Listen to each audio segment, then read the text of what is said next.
Alli Koch, how are you? Good, how are you? I'm doing all right. I appreciate you coming on today and sharing your story with the creative community. I'm looking forward to it. Yeah, so am I. I'm excited for this one. Let me give the audience a brief introduction here for you so they kind of get a feel for who you are before we jump into all the questions and stuff. You are a prolific author. You published over 18 best-selling art books, including How to Draw Modern Florals and How to Draw All the Things for Kids. And you also have three more on the way. Yeah. You're a renowned muralist and visual designer, known for floral designs and murals across the U.S. Entrepreneur and founder, you launched Alli Koch Design, a visual design company, which you started right out of college. Mhm. Um, you're a mentor and arts business coach where you offer mentoring to help other artists build confidence and grow their art businesses. And you're also a credible collaborator, having worked with major brands and clients such as Lowe's, Hilton, IBM, Lululemon, Live Nation, The Container Store, Fossil, and I could probably just keep going on. You are very accomplished and do some amazing work as I've been following you as of late. Thank you. Thank you so much. It is weird to hear all of that from other people because it's like this is just yeah, I've done that. And that's over the course of years. Uh, Yes. so it seems like it's gone fast, but also it seems like it's been years for sure. Yeah. Yeah. No, I get it. That's why I try to do the intro for the guests because I don't want to have to put that pressure on them to try and remember or just relate all those things out. Truly, like if someone was like, "Okay, what's your elevator pitch?" I'd be like, like it's one of the worst questions I ask because I'm like, Same. well, it depends on the day. Like, I don't know. Like, what season are we in? Yeah, exactly. Exactly. So I don't have a whole lot of structure to this. It's more or less intuitive guidance just based on conversation that we're having. Um, and the only scripted question I have is always the first one. And that just takes us back in time to where were you born and what was life like as a kid for Allie? This is interesting because I have a lot of recent family things that have happened. And so I've been like diving deep into Allie and younger Allie and how she grew up and Yeah. whatnot. So I need to figure out how how deep can I go into this because I haven't talked about this publicly at all. Okay. I am 34. I was born on the first day of spring, which I feel like is a little fitting because I love florals, and that's Yeah. probably what I'm known for the most is when most people think about me, they think of my black and white florals. I've definitely expanded ever since then. But yeah, I grew up in a family. I have a brother and a mom and a dad. And I really didn't ask everything I asked for, I was always given, and Okay. there was nothing that I never was out of. So I feel like probably window looking in is probably a nice cul-de-sac kid, just grew up in the church and all that Okay. stuff. I doodled as far as art stuff, I doodled on anything and everything, but I never really had a I didn't go to school for what I'm doing now. I went Okay. to school for marketing of all things. Well, I take that back. So I went to school for interior design and I thought that that's what I wanted to do. And I will never forget I typically when I'm on podcasts, I'm gonna scroll a moment. I'm like, oh, I have to hurry up and finish these. But I can also make a short story so long. So I'm just gonna do that. I'll probably just ramble and have squirrel moments. So this is probably my favorite. This is gonna be my favorite type of day. So I went to school for interior design, and I will never forget. My mom was redoing our closets, and the girl I lived with my parents majority of the my college career. And so I'm in my house and I'm in my room and I have a drafting table because I interior design student at the moment. And this girl walks in, she's like, oh my gosh, are you architect? I was like, no, interior design. I was like, oh my gosh, I'm interior design as well. That's what I went to school for. I went to the most prestigious, like at the moment, like the school that I wanted to go to. I can't remember what the acronym was. It was like AISD or something. Like, AIDT. yes, yes, yes. Yeah. And I was like, hold on, you went there, but you're now designing closets. I'm like, and this is like, I probably was on an all-nighter. Like, I have never done any all-nighters as much as I did that like first year of college. Just like being a over perfectionist of just if I smudged it, I would be like, it's done, it's over. I have to redo the whole thing. I would redo the whole thing if I had just like the tiniest bit of smudge on my Right. projects. And so I was like, So okay. let me put a pin in that for you, Yeah. and let's go back a little bit further Okay. before we get to college. Okay. Let's Let's go. let's go back to elementary school. Elementary school. Okay. Were you one of the kids that wanted to sit towards the back of the class and not really be noticed, or were you one of the kids that wanted to be up front and make sure you answered all the teachers' questions? All the teachers' questions. I was the teacher's pet every single year, no matter what. No matter what teacher was, I was the teacher's pet. There's every teacher, fourth grade, I guess that's elementary school, second grade. Like I vividly remember those relationships that I had with him. Like there was, I'm pretty sure it was either fourth or fifth grade.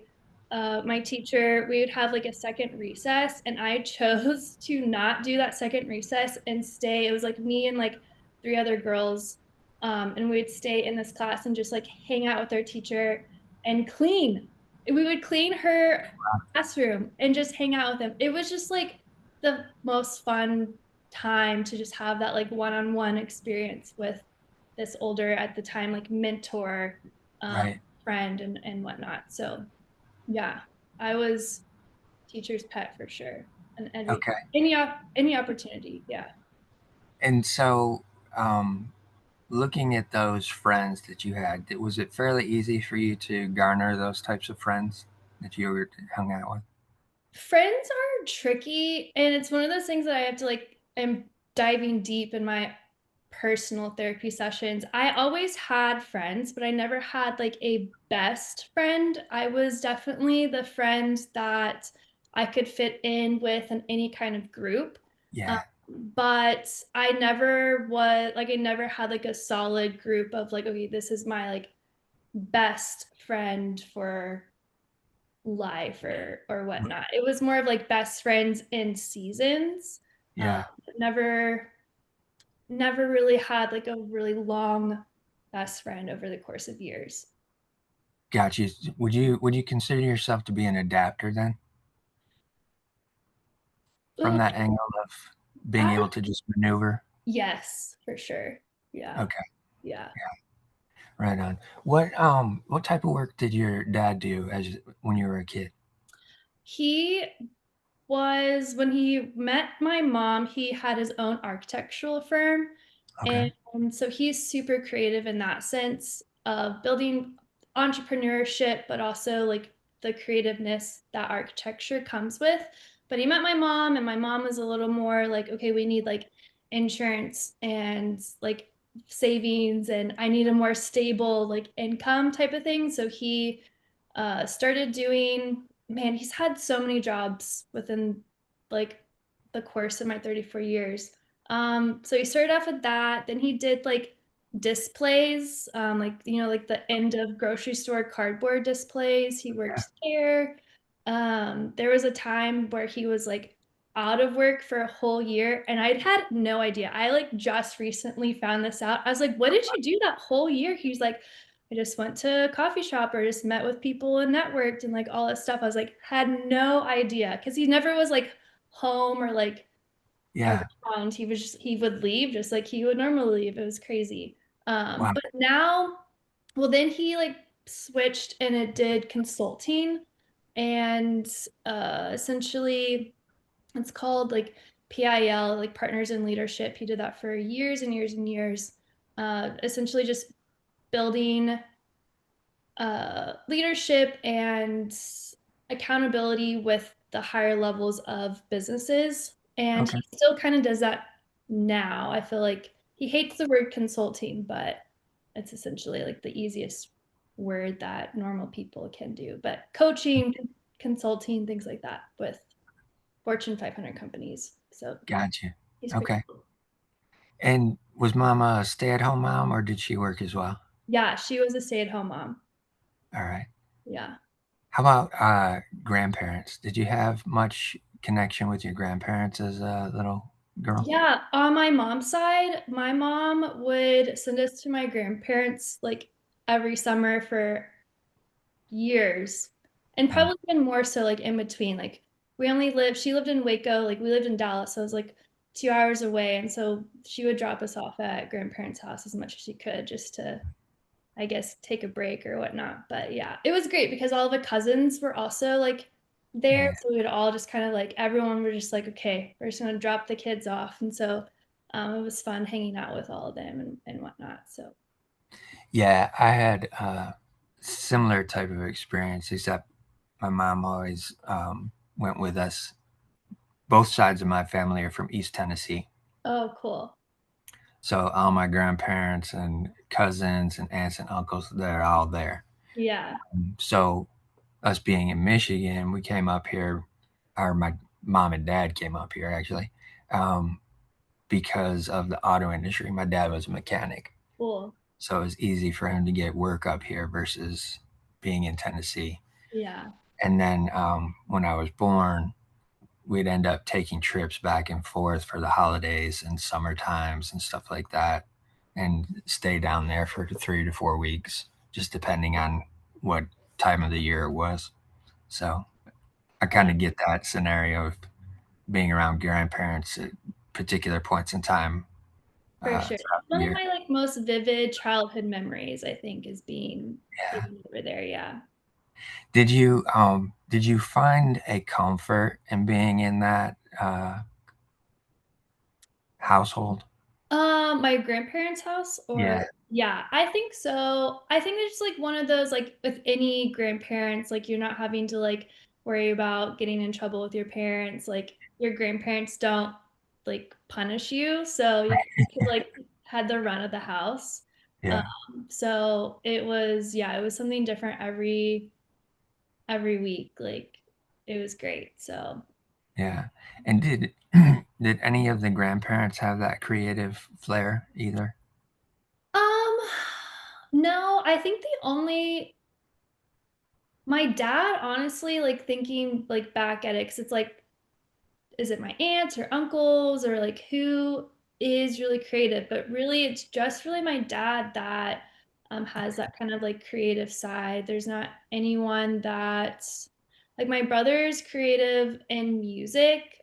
He is just Oh, insanely talented in the music field. Like he can like listen to a song and then just like start playing it. I'm just like, I do not have that whatsoever. But he can also like paint and draw. Like he's insane. But I'm like, where did the music come from? Like no one in our family, even in like extended family, is anywhere close to like being like creative. But also that could be like maybe they just didn't push themselves to do that.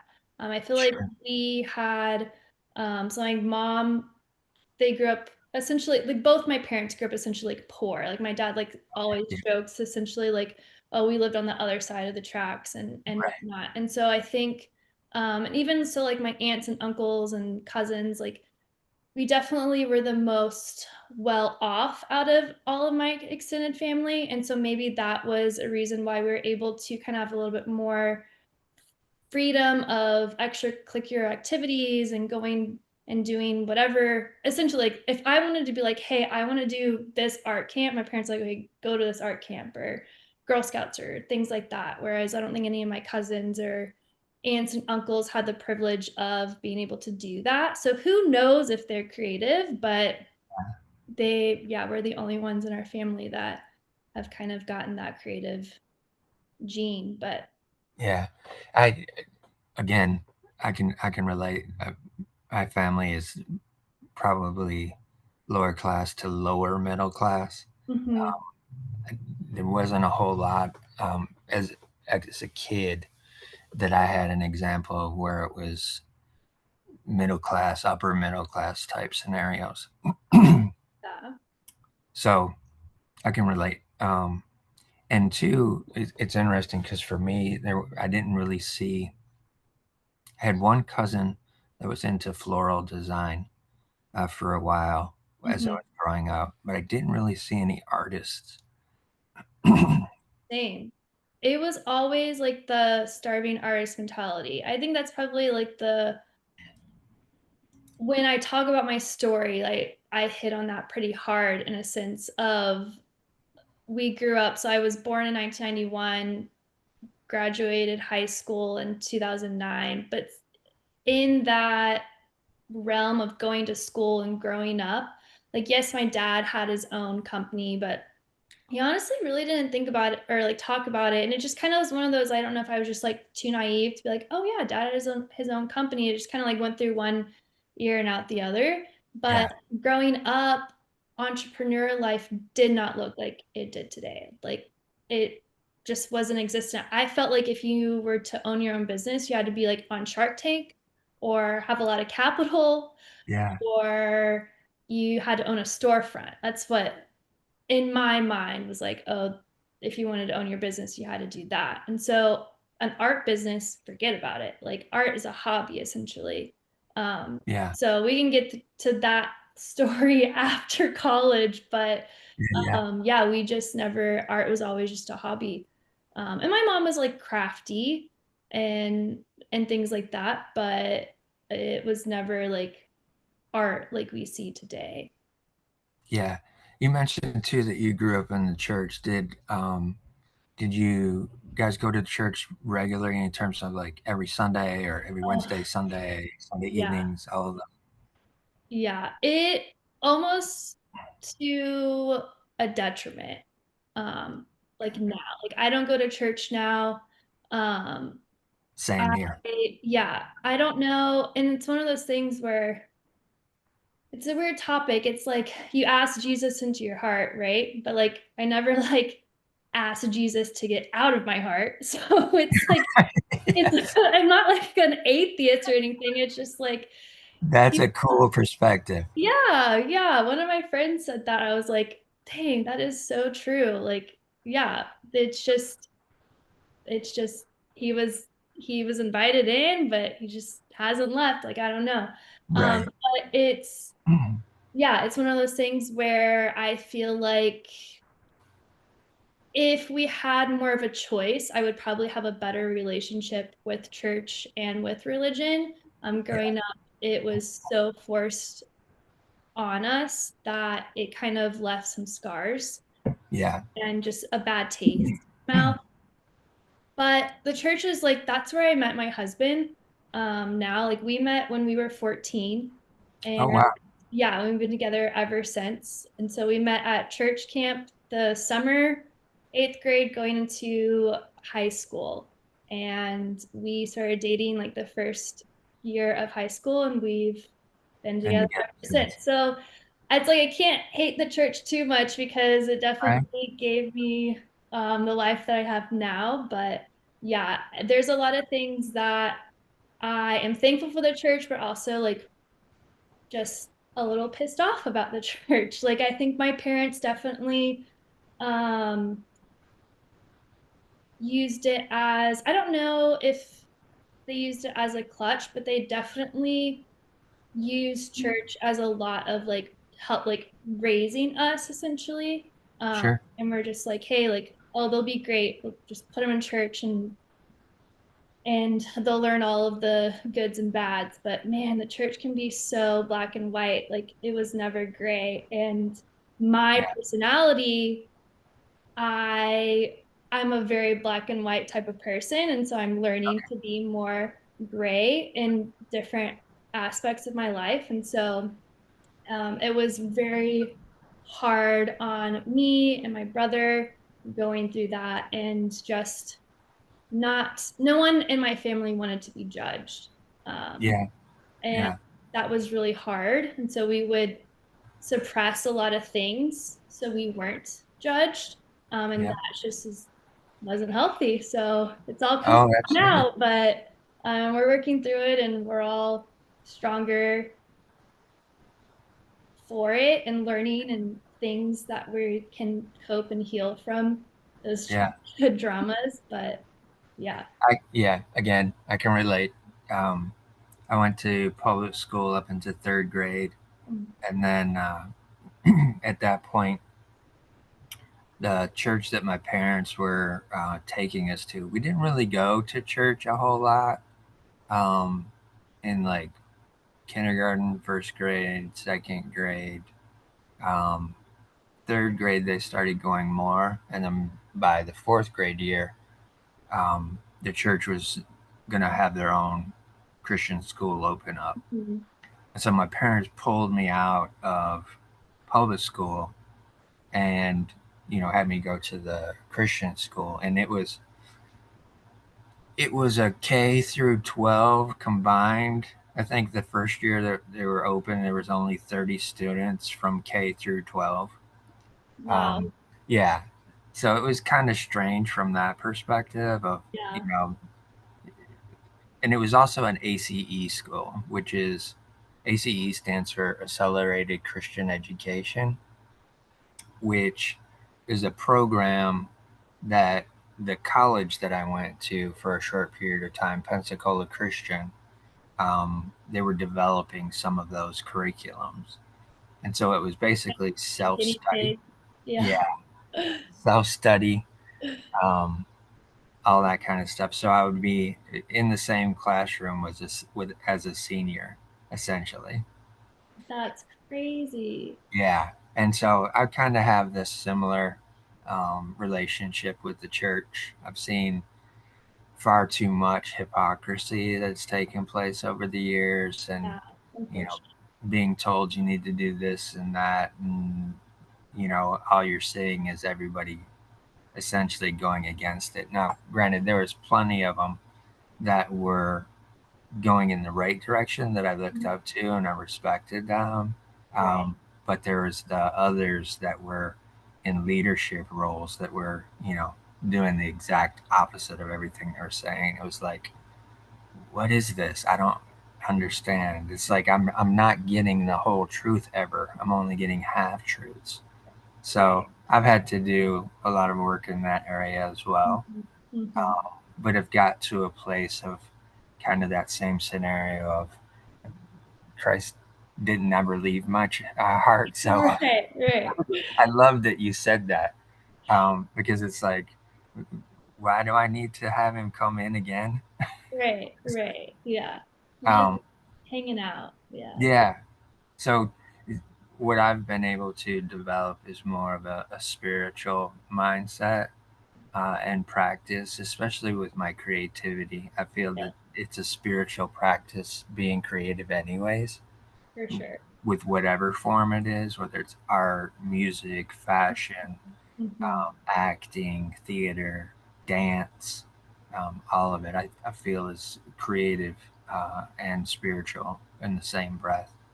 So, with being in elementary school and having these teachers that are kind of guiding you in a way that's encouraging and allowing you to move without a whole lot of difficulty, so to speak, at that point in time.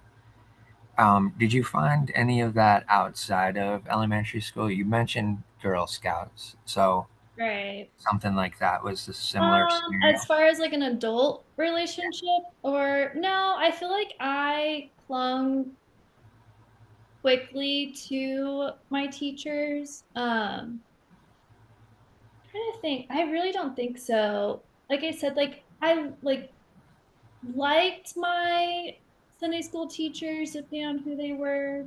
Yeah, Um, and there are some that I, I think more so in high school made a bigger impact. Um, and now looking at it, like we really weren't that. It's so weird. Like when you're younger, you think like 30 looks so old, right? Or even like For 25. sure. When you're Yeah. young, like, oh my gosh, they're so old. They're adults. And then now I'm like 34 and I'm like, I do not feel that old. But like there wasn't like in high school, we really weren't that like there was like a 4 or 5 years age difference with some of like my Sunday school teachers. And so those I kind of clung on to a little bit more than like the older ones. But I also am like an old soul too. So I really loved I kind of like my second grandparents essentially I had relationships with that. But elementary school, no, not really. I feel like it would be more just so the teachers I was like super close with and clung to and wanted to. Okay. From that old soul perspective, because I've had that sense about you Yeah. before we even started having this conversation. Um, did you have a sense early on as a child that you could perceive things somewhat differently than maybe what others were perceiving it? I think I'm definitely very aware. I can like read people's emotions very easily. Yeah. Um, I am a people pleaser, again, almost to a default. It's probably like my strength and also weakness. Yeah. And so I feel like I have a pretty good tune to other people as far as like what they're needing, what they're feeling, Right. how can I help type of thing. Yeah. So I would say yes. Short answer. Okay. How about any athleticism with Yeah. those bones? Oh man, I try.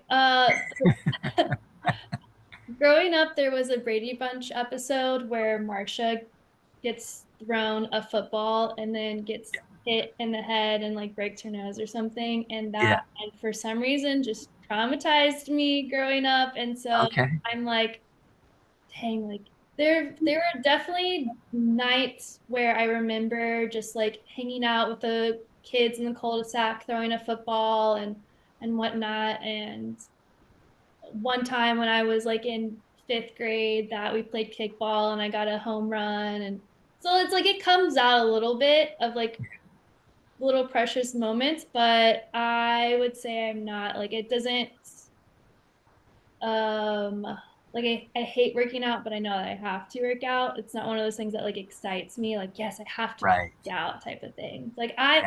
I joke all the time with all my friends that it's like I am probably the least competitive person. I just want to have fun. Like, so if we're having fun and we're doing something of an activity or that is athletic, I will Yeah. still do it knowing that everyone else is having fun type of thing. So Got you. Interesting. What's your astrological sign? I'm a Pisces, but I'm a cusp. I'm a March 20th, so it's like Pisces, Aries, cusp. Okay. Interesting. Water and air, Yeah, yeah, movement, yeah, flow. yes. Essentially all of the things. Yeah. Yeah. Um. All right. Slipping into middle school. Okay. Did you feel like there was a huge contrast in classroom dynamic going into middle school? Because middle school is where everything seems to start to change. It does. Hormones are starting to kick in for everybody. Um, Groups are starting to even form more so and fraction off in different areas. Was that a scenario where you kind of sensed that and felt that? Middle school was hard for me because I was moved every year for middle Oh, school. wow. Yeah. So I essentially had to restart every year in middle school. Holy cow. Yeah. Yeah. Which was hard, but I seemed to come out of it. Right. Yeah. So, with that, did was it like a long distances between the school moves? One of them was just a like town, and so it was a different ISD. So I still had the friends that I made like in church, or I was cheering at the time. So I would have like a Okay. cheer squad, friends, but I never actually like hung out with any of my cheer squad friends outside of cheer squad. Thinking about that now. So there was that. And then we moved to Pennsylvania. Okay. And that was, again, my parents found a church and we just dove head into that church and I made a really good friend there. Um, but as far as like school, but she was older, which was again Okay. old soul. Yeah. I Yeah. was I didn't hang out with any of the people my age. Right. Middle school, or in Pennsylvania, I hung out with all of the older kids. So when you go to school and then you're stuck with people your age, I don't think I hung out with anyone or talked Right. to anyone those couple of years. Well, And that's a long distance from Texas to oh yeah, Pennsylvania. yeah, Completely different uh, topography, yes, weather systems, all yeah, of that kind of stuff. yes, yes, yeah. Was it difficult to have to live with those changing of the seasons being so different? I think as a kid, I was. It's kind of one of those like, ooh, this is new. Like I get to experience all the seasons, whereas like growing up in Texas, like you don't experience any of the seasons. So it was great for like I think we were there for a little over a year and a half. Okay. And so again, now I'm like really thinking back of those like years. Like my friends in school were my teachers. Like that's who I talked to, Yeah. and whatnot. So that's really crazy to think about. But yeah, it was fun for when what it was. Well, at least Yeah. otherwise. And then again, it was just we hung out in the church and those were my friends, the people that we made friends with at church, and those are who I hung out with. And so Right. Were your were your parents like involved in the church, like maybe Sunday school teachers or deacons and different things yeah, like that? yeah, my dad always taught a Sunday school class for like the Okay. younger adults. Gotcha. But All right. never was like involved in like the kids area. Like they did their own thing and then they're like, all right, kids, y'all go do y'all's thing and whatnot. Right. Okay. And had you started high school in Pennsylvania, or did you guys move back to Texas before you started high school? No, we moved back to Texas. The like the halfway towards the end of eighth grade. Okay. So like it wasn't enough time for me to like really meet anyone, to get a good enough relationship for high school. And so my mom was like, you need to make more friends. We're gonna send you to church camp. Never been to this church. It was just one of those like my mom would always constantly like find church camps or VBSs and things like that and just Yeah. send us to those places, even though if we weren't a part of that church, she just like you can Oh go wow. and have a good time. So my mom's like, you need more friends before you get to high school. We're gonna send you to this church camp. And so I went, and that's where I met my husband. I sat in front of him on the school bus or tour bus, and that's where Yeah. we met. So thanks, mom, for Interesting. forcing me to go to church camp, I guess. Right. That was the bonus piece out of it. Yeah. Right, right. Um. So I, I'm trying to understand the mindset of having to not be able to finish Mm, eighth grade in Pennsylvania and get sent back to Texas, or not sent, but moved back to Texas, right. and then try to have to finish eighth grade at that point. Was that a bit of a struggle, or were you far enough ahead I think that academically? I didn't have any deep connections or friendships in Pennsylvania to be like, no, I need to stay. Okay. I think I was a little bit more excited because I did have some childhood friends before. We never went to the same school, but I still would talk and hang out in church or whatnot. Yeah. Um, and so thinking that I would be able to like go back and do that with them and hang out with them. So and it was like right after winter, and so I was like, all right, great, let's. It's one winter is great, but I don't know if I could do multiple winters. Yeah, Yes. I hate winters. yeah. Oh gosh, you're. I always have hated them. Yeah, no, I cannot.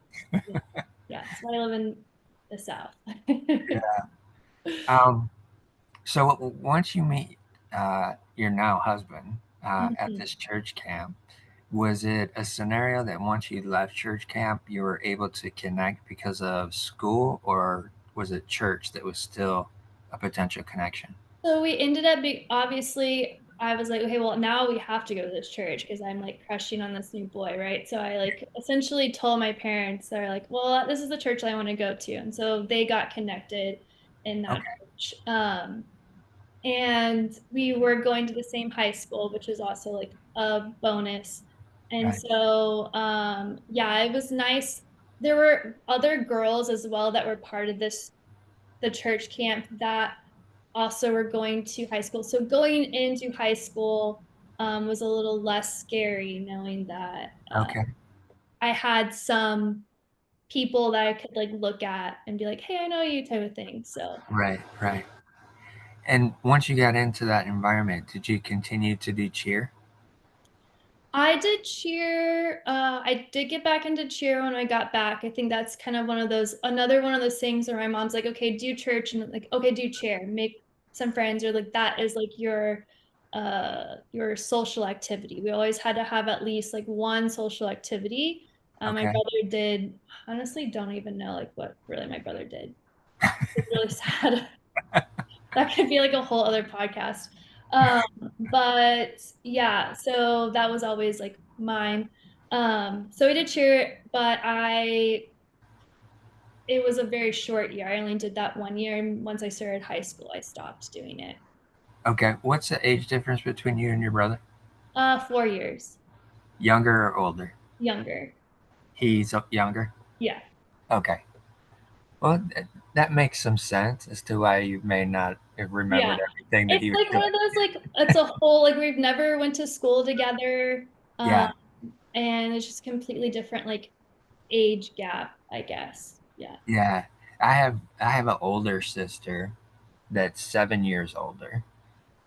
But she was from my father's first marriage, Got it. and she always lived in Tennessee with her mom. Yeah. So I didn't really get to see her until we would go down on vacation or for the summers and stuff. Yeah. Um, but I always felt like super close to her, even though, Oh, and that that's may just be like you looking up to the older sister right. kind of Right. Yeah. thing. And then later on, I have a younger sister that's 9 years younger than me. Wow. So I Like essentially almost kind a of whole helped, decade. Yeah. yeah, helped raise her, Right. Right. just because I was that much older. Yeah. And so, yeah, I understand there's bits and pieces of my even memory of my sisters where it's like I don't remember what they were doing during that certain period of time. I know what I was doing, but I don't Right. remember what Same. they were doing. Same. Yeah. Yeah. Um, as you're into high school, Hmm. you've got this boyfriend, and he's Yeah. kind of like your world at that point. Oh, I was smitten. Yeah. Are you guys basically inseparable and trying to schedule classes that are the same even, or I were they think different? yeah. I think I was. He was probably one of those like more like too cool for school. Like I'm Uh, type of person. Like I remember I would like see like where his classes were and like go even if it was like not the same route, I would like try to like pass him in the hallway to like say hi, yeah, uh, and whatnot. Because there was like a good like 6 months where like we were like friends and we would all hang out together, but like we weren't like official. Uh, yeah, And so like once we were official, it was a lot. We were trying to find each other, but like those first 6 months, I was like, okay, where's Lane? And let's cross paths and like say hi and stuff like Yeah, that. But yeah, it was we pretty much hung out all the time. Yeah. gotcha. And with some of those teachers in high school as well, compared to some of the, elementary and Oh, junior high stuff. all the time, every time. I have never gone a school year without having like a favorite teacher or a teacher that became a friend and whatnot. Okay. Even in college. Like Really? one of Okay. my yeah, like I invited one of my like, favorite professors in college to my wedding. Like, Nice. yes. Yeah. Very cool. It's I think it's always wonderful when I'm having an interview and I get to see that within the guests that they've had those positive influences from people in the schooling environment. Yeah. Because I think it impacts the individual so much in terms of what they end up uh, dealing with through the rest of their life. They never don't have the ability to snap off the name real fast.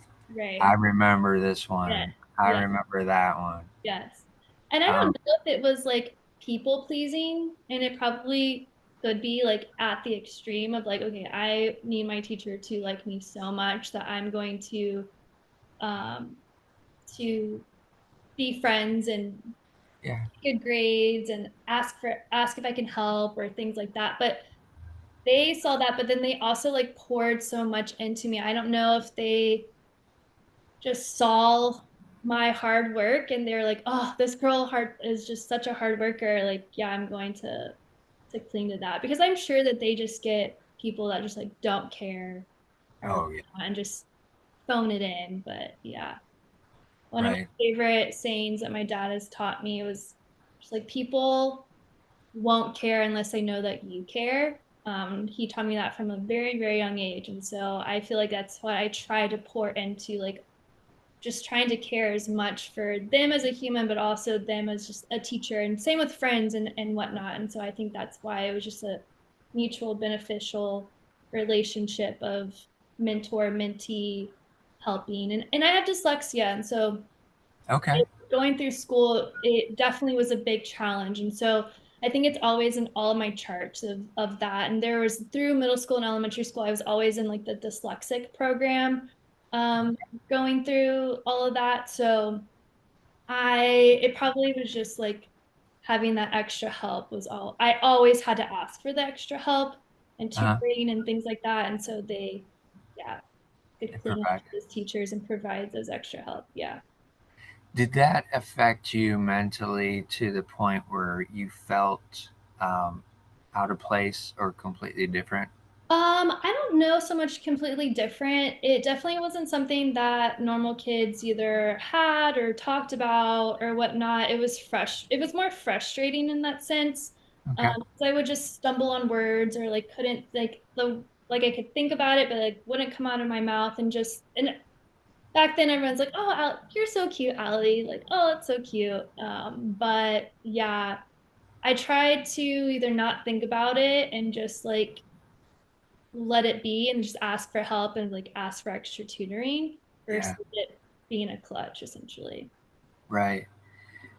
Yeah. I had difficulty reading Yeah. as well. I don't know that I had dyslexia. I almost feel like I have dyslexia now Yeah, you because could. You possibly could. when I'm typing like an email or whatever, Mhm. like I'm always switching letters Yeah, you definitely, yes. and I'm like, what is happening? Like Right. I don't All the time. All the time. Yeah. Yeah. Probably yeah, a high probability that you do. Especially if you have a probably. hard time reading. Yeah. Yes. When I would try reading, I would read like three sentences Mm-hmm. and would end up reading the second and the third sentence all over again Yep. and then finally realize, wait, I just read that. Yeah, right. and lose my place. Like Yeah. I'd then I have to go back to the first sentence, which was the one that I remember, Yep. and Yeah. then start reading through and try to focus really hard. All right, I got to make sure I'm going Yeah. word by word. Word by word, right? Yeah. Um, there's another element of your story and your personality type as you're explaining it that I want to see if this might be true to your circumstance. And it is the fact that you are consistently saying that you're the people pleaser. Yes. Was there a specific thing at home that may have caused you to feel like you needed to do that a little bit more so? I don't know if it is like remember I was saying like we grew up in the church and church Yeah, can be very judgmental, which is so unfortunate because like that's where you would think that you would go to not be judged. right. But I was felt like we were constantly judged. Okay. So I think it was a mixture of that and then my parents didn't want to be judged because they were essentially growing up in the church as well, Yeah, yeah. um, with those same feelings. And so it's one of those things where I wish my parents had a bigger backbone in a sense of like, okay, this is Yeah, yeah, church, and yes, these are what sins are and things like that, and the commandments and all the things that the church taught us and of what was right and wrong. But I wish my parents would have seen earlier that again there can be so much gray in it. yeah, yeah. Um, so my brother had a really really hard time growing up and essentially like we had to send him to wilderness, which if you don't know like what that is, it's essentially like this like intensive program for addiction. You're sent to the wilderness and you have to just it's intense therapy Yeah. going out there. And so when that happened, it was so scary, but also the biggest blessing for my parents and for our family unit because essentially kind of popped the bubble. Okay. And because my parents also had to go through counseling in that sense. And like they had to do counseling individually, together, and then with my brother, and then as a family. Like it was just a crazy year of healing for us. Um, Yeah.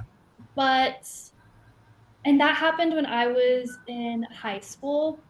And I just really wish that not my brother being going through that and having to do that, but I just wish that we would have had that like family healing earlier in a sense Right. that like since then I felt like I could become the person that I wanted to be versus like what my parents thought I should be because of what the church thought that we should be Yeah.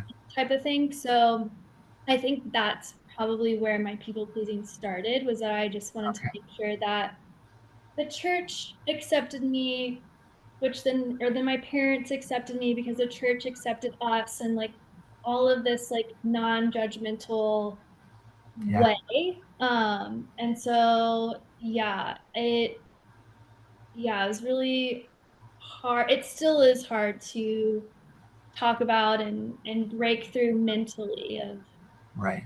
that, but it's gotten a lot better. I'm glad. I'm glad. Yeah, it's difficult, especially when you live kind of in that Bible Belt Yeah. throughout the United States, Mm-hmm. because it's so ingrained in the culture that you almost can't not experience it from one side or the other at certain points in time. Um, and another thing that I'm seeing that's potentially a characteristic of your brother is that you mentioned earlier that he was very creative, could play Yeah. music, get into art and stuff like that. And I'm guessing this is probably true with you as well. That being more sensitive Mm-hmm. as a creative to things, the external world always affects us Oh, seemingly so more much. so. Yes, so much. Yeah. Yeah, and I could see that where the possibility of him getting into some addictive things Yeah. um, was just a component of him trying to soothe some of that or not feel some of Yeah. that external stuff.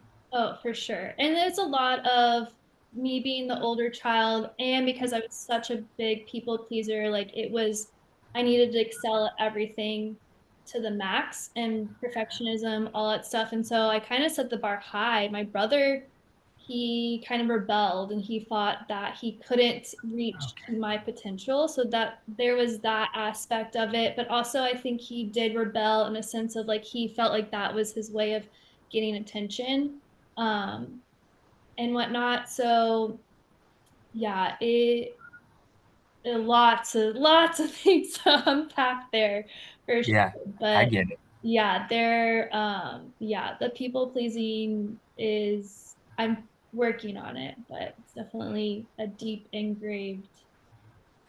Well, yeah, it's a process. Yeah, It's an ongoing process, yeah. especially once you're able to recognize it, Hmm. and then you start working on it. It Hmm. just becomes a process that you just have to keep up with. But Um, it's definitely like it affects my art and my business so, like tremendously. Like yeah, I want so badly to because right now I do murals and books and things like that, but everything is so corporate, right? It's yeah, a client reaches out to me, they say, "Hey, we want a mural," and they kind of give me a little bit of guidelines of like what they want and what they need, and so that essentially then is like I'm pleasing that person, I'm solving this problem, right, I'm doing that, yeah, and I so badly want to be more of like air quotes fine artist to where I can like sit and work on a canvas and it's not for anyone, right. but I just can't do it because of it's just like I guess it's so hard to like people please myself essentially. Yeah, yeah, I get it. I believe me, Yeah. I get that. It's hard. It's It so hard. is. Yeah. Um, it's insane the mindset we have as creatives that want to be perfect in Mm-hmm. everything that we do, and Mm-hmm. we strive for that. Um, but also too, the one of the things that I was able to finally get to a realization of is that perfection is not a human quality. Mm. So realistically, it's unattainable Yeah. because as humans, we can never be completely perfect. Right.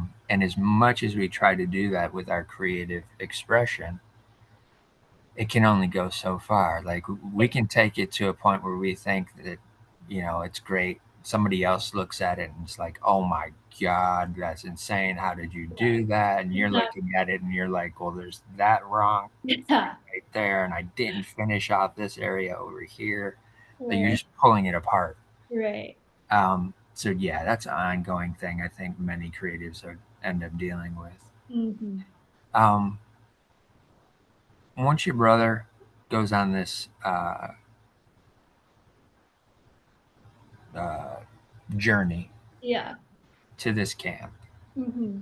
and is able to come back, and was he in high school yet, or is he just in junior high around this time? Trying to think of what house we were in. He was in high school. I was in Had gone up to college. college. Okay, Yeah. all right. So let's let's stick with you getting towards the end of college, and then I'll Yeah. circle back to your brother. As your or high school rather, Yeah. ending high school, getting Yeah. thinking about college. Mm-hmm. Are you developing in your mind uh, a way forward in terms of what you specifically want to do and what to study potentially as a career as a creative person? Or are you thinking, I just need to go to college and I'll figure Yep. it out? So at this point, I've met Landon, my husband. We've been together ever since all 4 years. And I'm just like head over heels for like I'm just girl, googly eye, in love.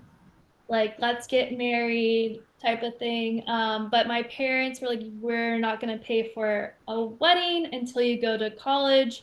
And I remember having so many conversations with my parents because my mom was always a stay-at-home mom. I've never seen her do anything else but that. And I just thought that she had the life. I was like, she gets to stay at home.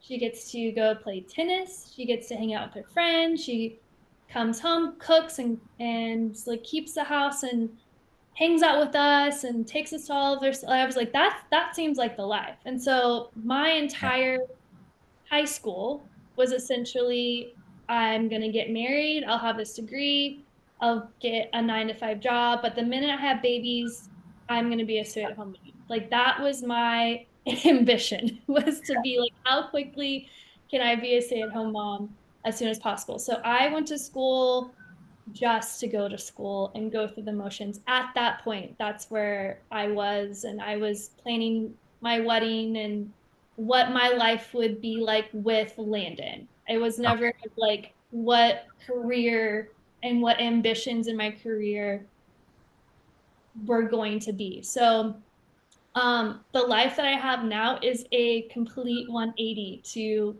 what I Really? grew up with Okay. of what I thought I wanted to be and wanted to do. But again, I never had the example of you can own a business and stay at home. So yeah, Yeah. the minute I like became a entrepreneur and was like, oh, I can work from home and I can make my own schedule and I can go play pickleball and have lunch with friends, the whole like, oh, I don't need kids to have that mentality. So like right now we're on the path of like we're just not going to have kids, um, which again is completely 180 because I grew up my entire life being like, okay, I'm going to have kids and I'm going to be a stay-at-home mom. But I was like, well, I don't need to have kids in order to have that lifestyle. So Right. now I'm just like, okay, well, I'm going to keep this lifestyle how it is. So Got you. Okay.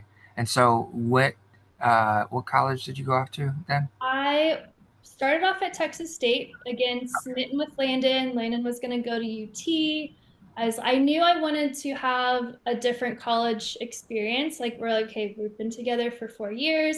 Let's Yeah. do 4 years separately, but together, because I know I'm going to be with you the rest of my life. But let's just have this moment. Why is Allie not quite sure why she thought that was cool, but she thought it was cool. It was actually much needed. I'm glad we did that.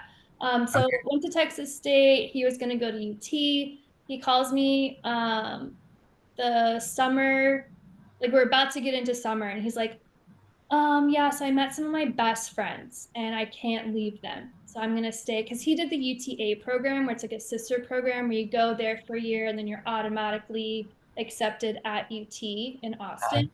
And so he's like, I'm just gonna stay here. They're staying here. Um, Sorry that you went to Texas State, but I'm gonna stay here. And I was like, well, I'm gonna move too. So then I moved to UNT, which is in Denton, which was like 30 minutes away from where my family lived. So I moved back home and then went to UNT and finished my career at or my college career at UNT.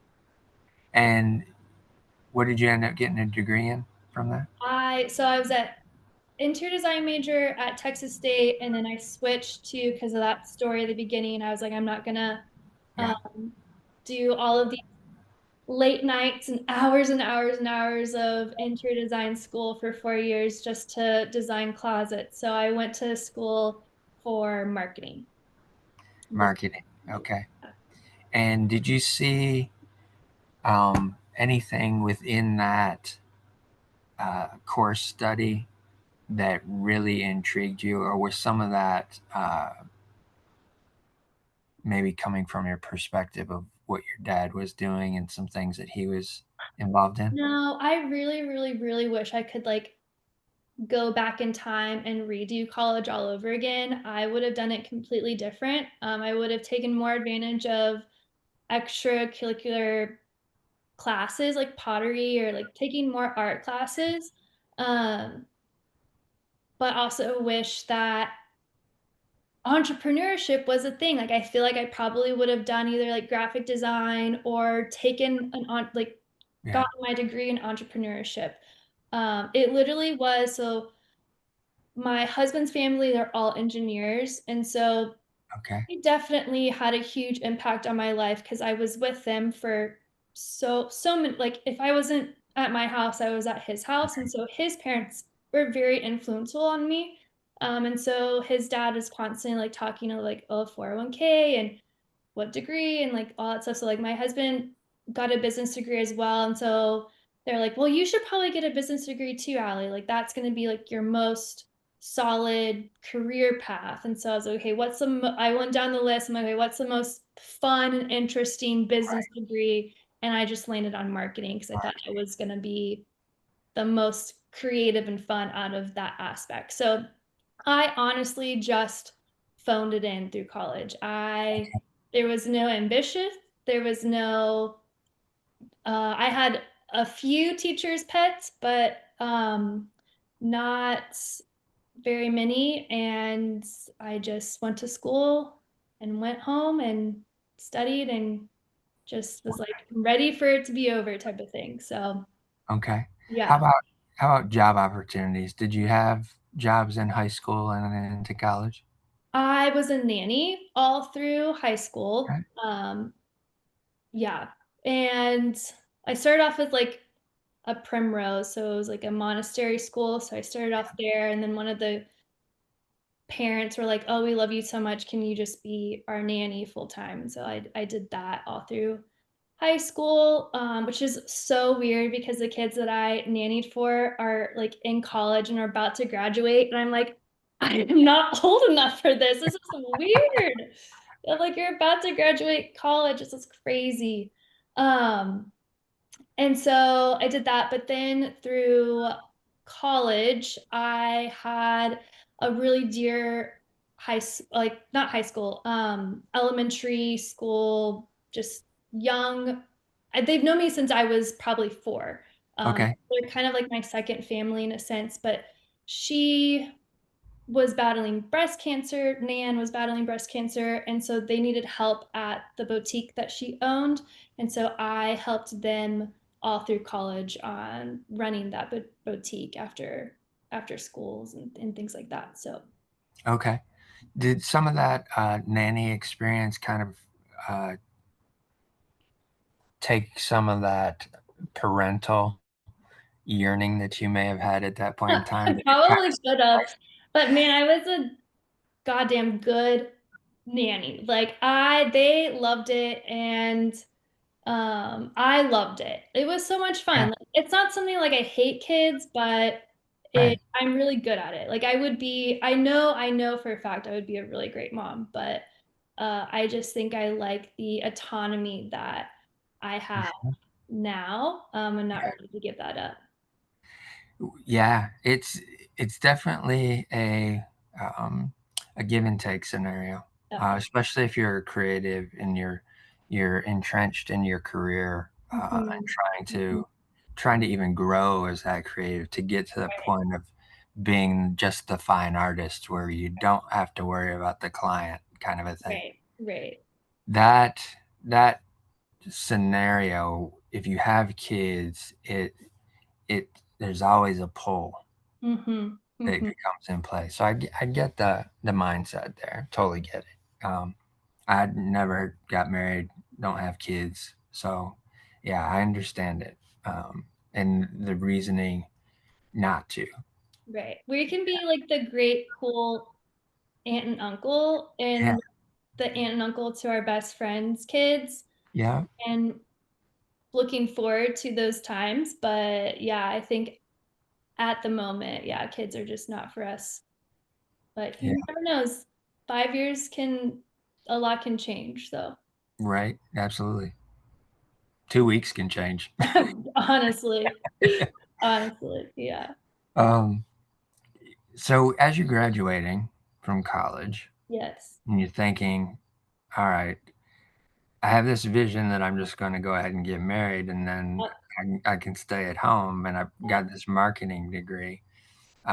What are you thinking you're going to do? And what is the thing that starts turning that ball around from its Yeah. 180? So I graduated and started immediately applying for jobs, and it felt like the Hunger Games. Like everyone was, especially in marketing, like everyone was applying for the same jobs. Yeah. And like I would see so many of like the people that I went to school with like in the lobby and like, oh hey Billy, like good luck. Like it was just so crazy. And I think that I probably applied to hundreds and hundreds of jobs. I was getting to the point to where I was like, okay, forget marketing. I'm just going to be an executive, like an assistant job and whatnot. I will never forget. It was the last interview that I did.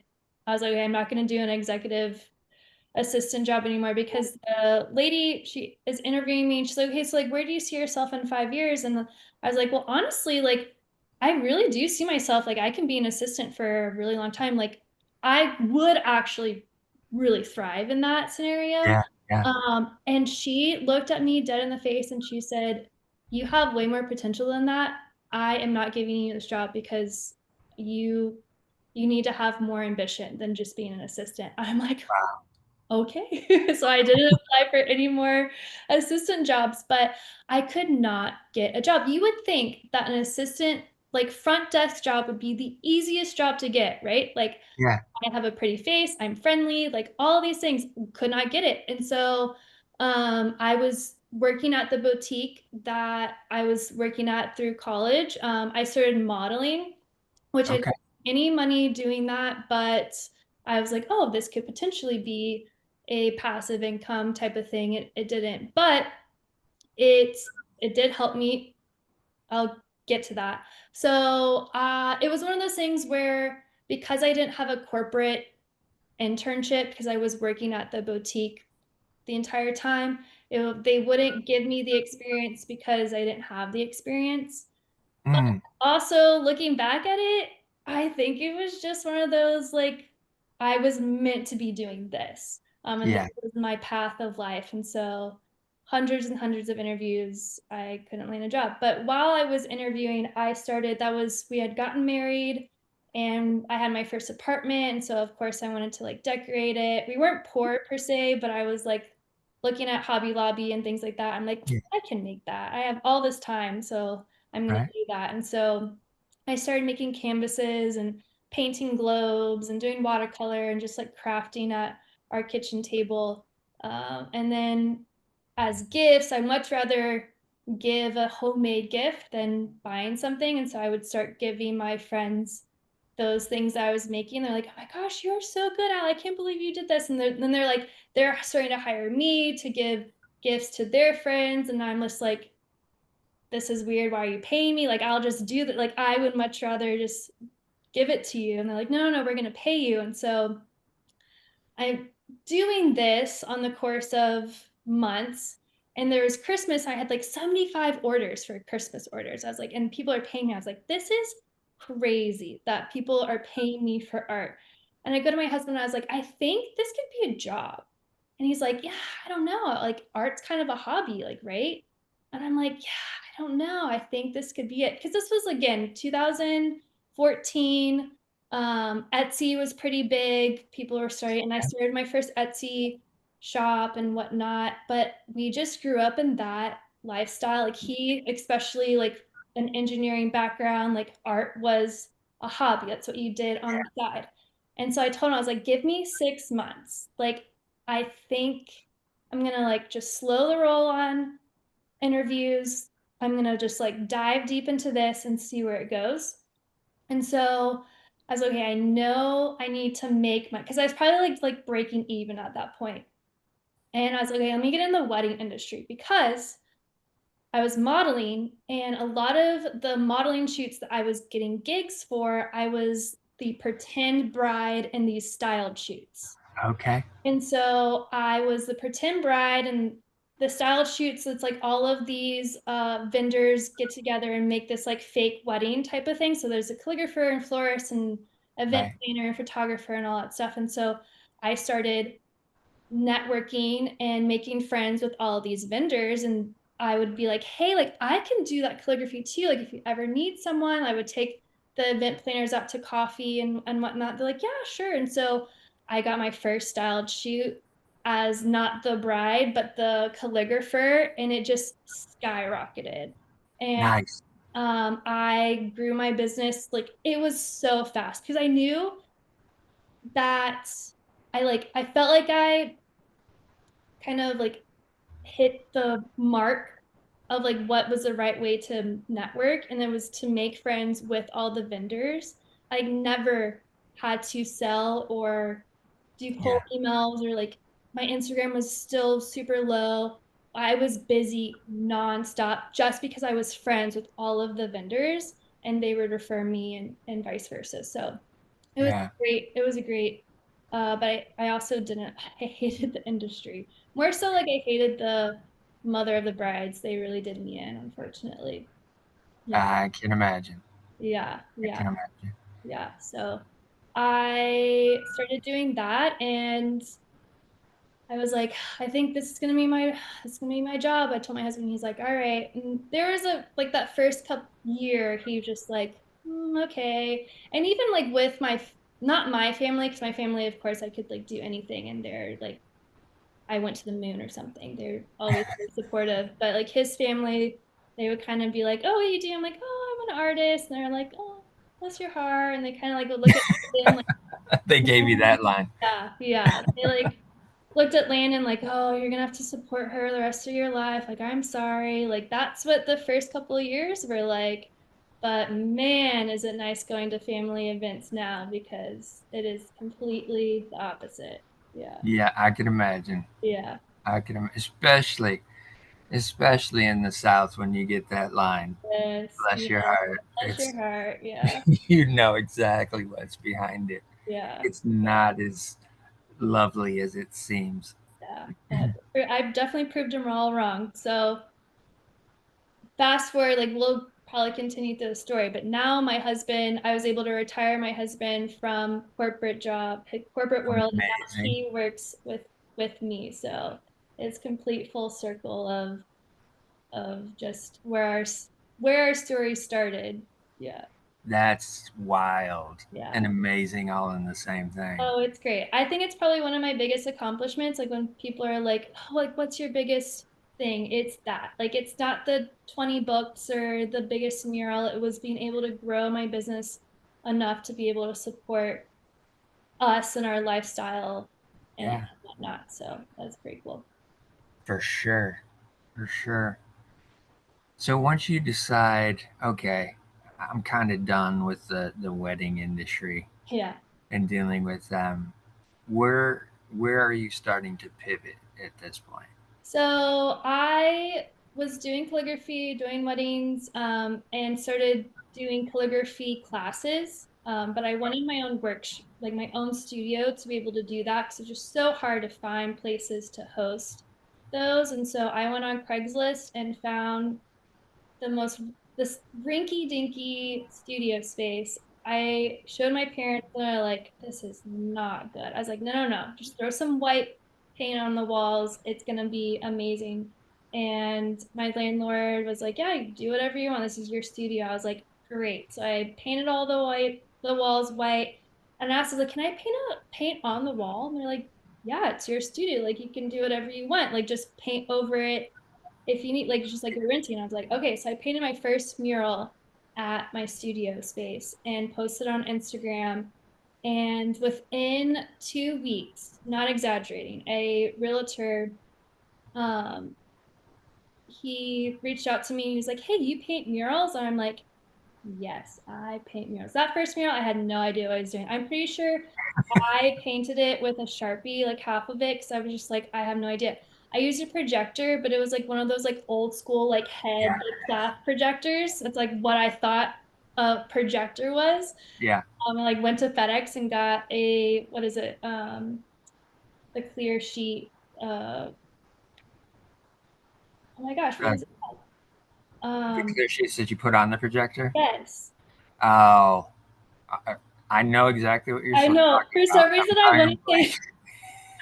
it's not Kleenex because that's a tissue, but that's all my brain, my dyslexic brain is like putting in front of my head. But anyways, uh, Uh, It's not transparency, is it? Maybe it is like essentially we'll just go with that. But yeah, I went to FedEx, got one of those printed and used that for my first projection of a Yeah, mural. But yeah, he's like, "Oh, you paint murals?" I'm like, "Yeah, I definitely paint them." One of my favorite things to do is definitely say yes and figure it out later. Like I yeah. will completely just act like I know exactly what I'm doing in the room and situation and then just Google the shit out of it afterwards and be like, okay, now I know what I'm doing. But I painted my first mural with that. That was my first paid mural. Probably it was within that same year. And then again, it just skyrocketed. Like it just, what was crazy is I was able to paint a mural and make just a tad bit more than what I was making doing a wedding invitation suite. I was Yeah. like, okay, hold on. This seems way better. Like I only have to deal with one person. I can paint a mural for 1 to 2 days and then be done. Whereas like a wedding suite thing can be like months and months and months.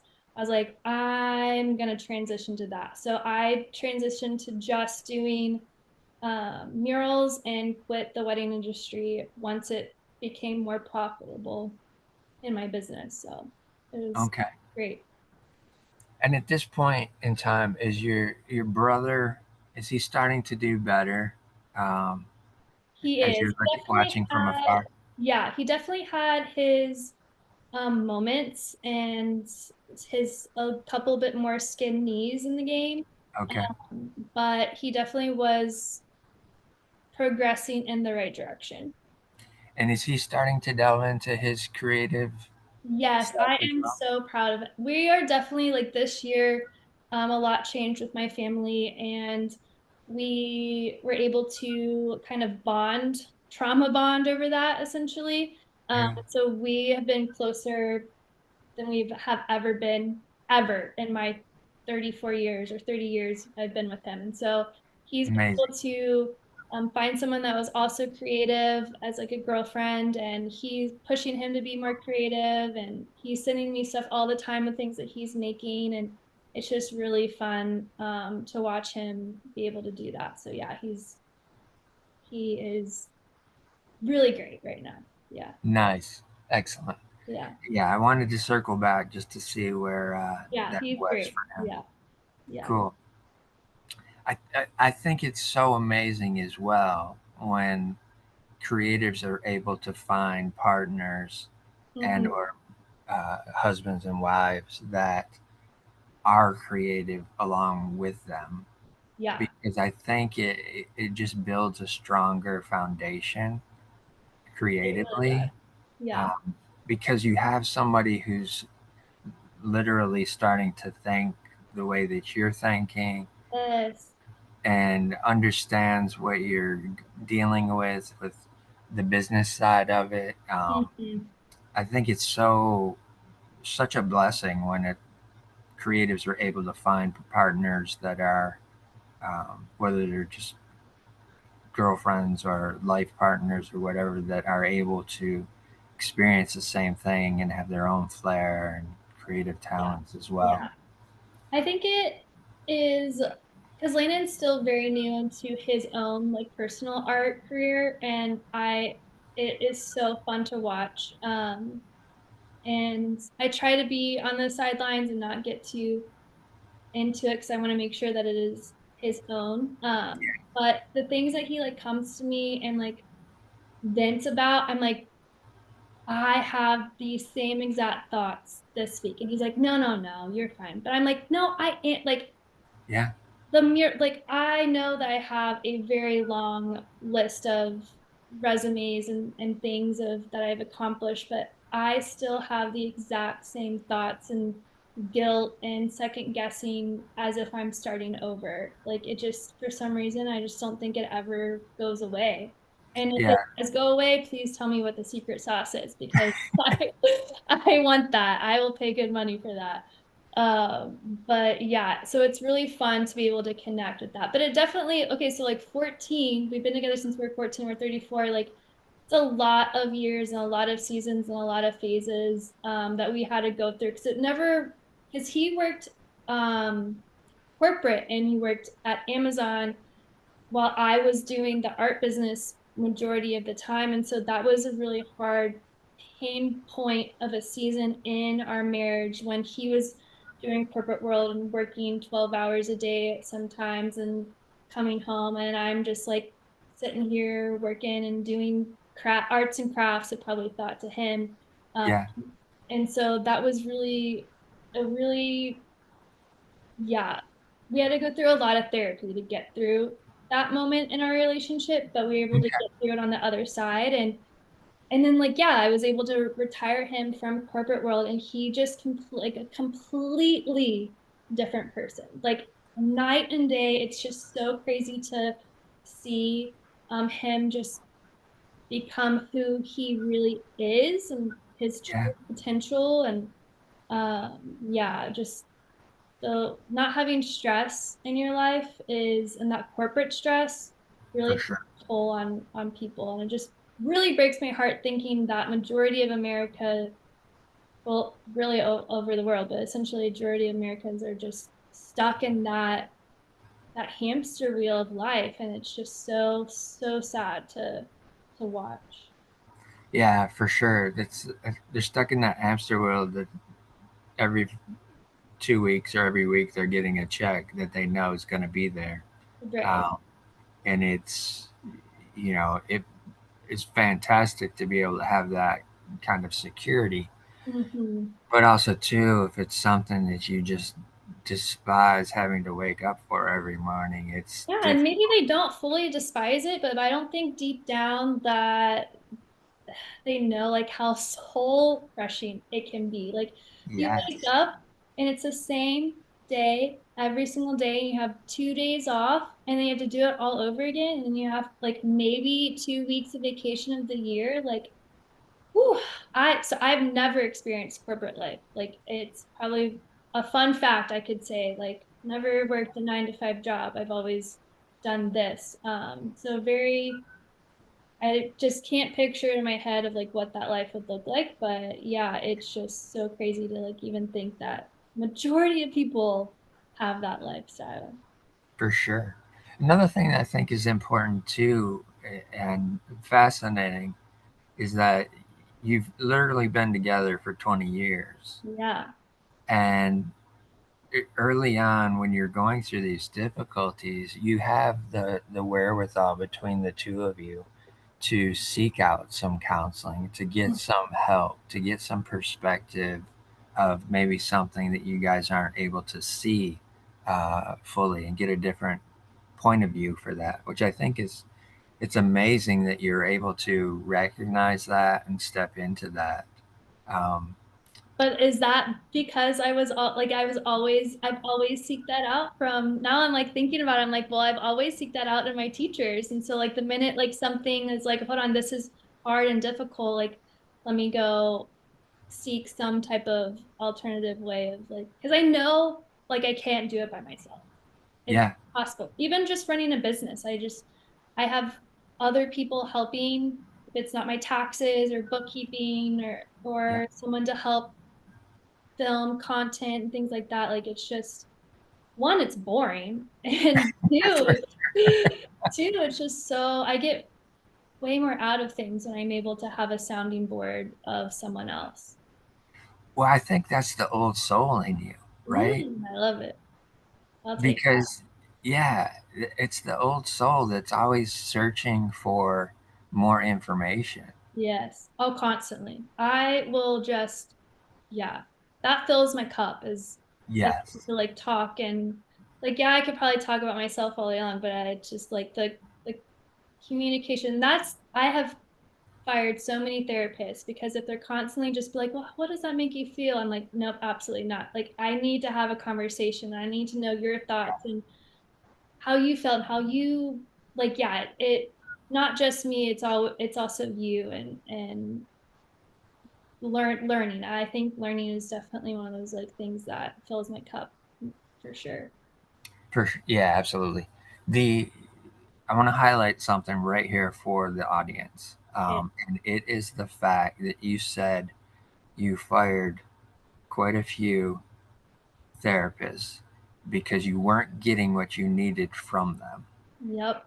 And I'm always trying to let people know, especially from my perspective of dealing with mental health struggles my entire life and dealing with the things that I have and have been in therapy for at least half of my life, um, is that you have to be your own advocate Yes. in everything that you're doing, especially from that perspective. Because Mm-hmm. if you're not, you're just going to get sucked into something that may keep you stunted Yep. and or may exacerbate everything that you're trying to deal with Mm-hmm. because you're not getting what you need.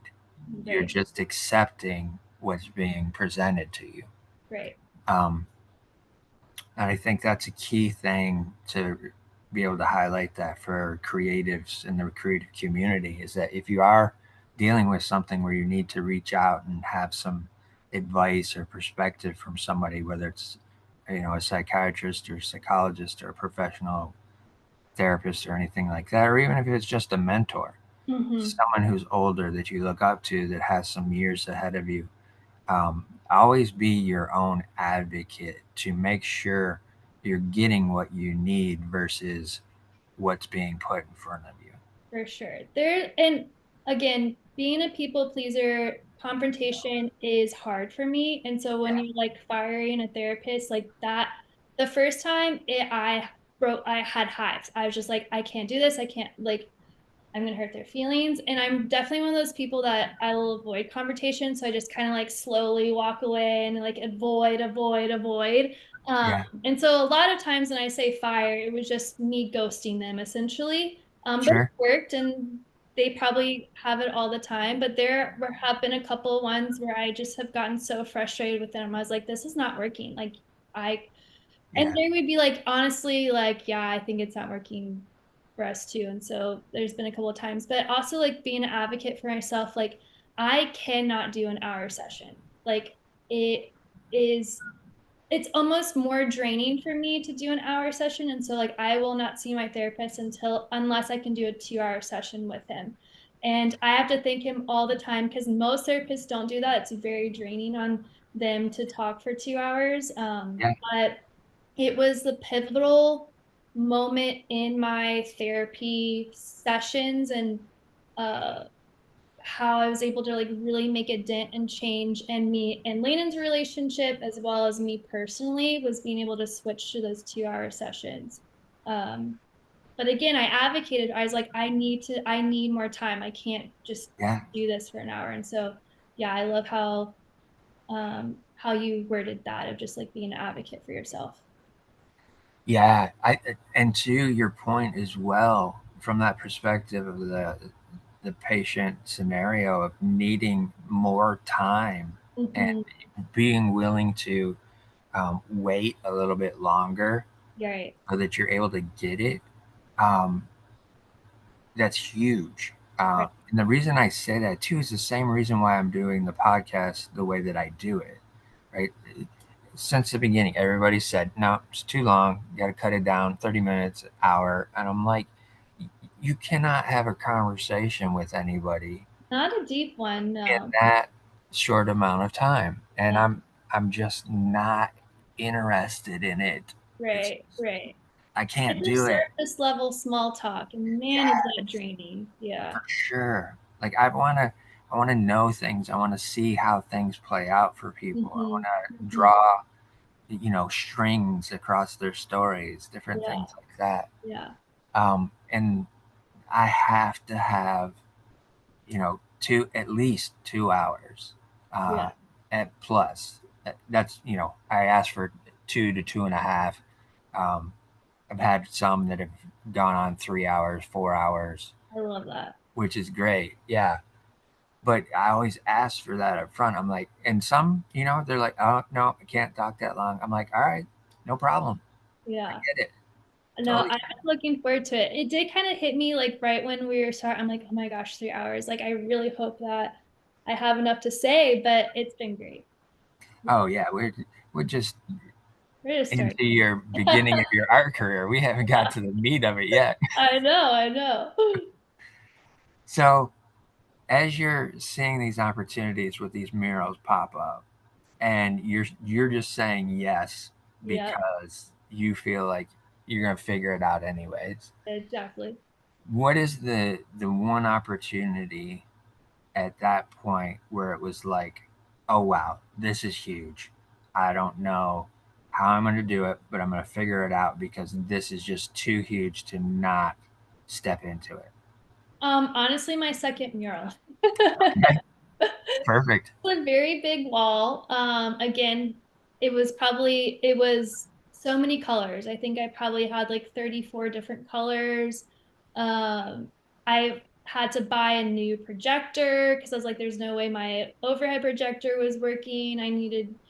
It was hot. I needed it to be done at a certain timeline because it was for an event. And I was just like, man, I got sun poisoning because I was putting on like expired sunscreen. Like it was just so Oh, much, but I loved it. I thrive on the problem solving. And so nice.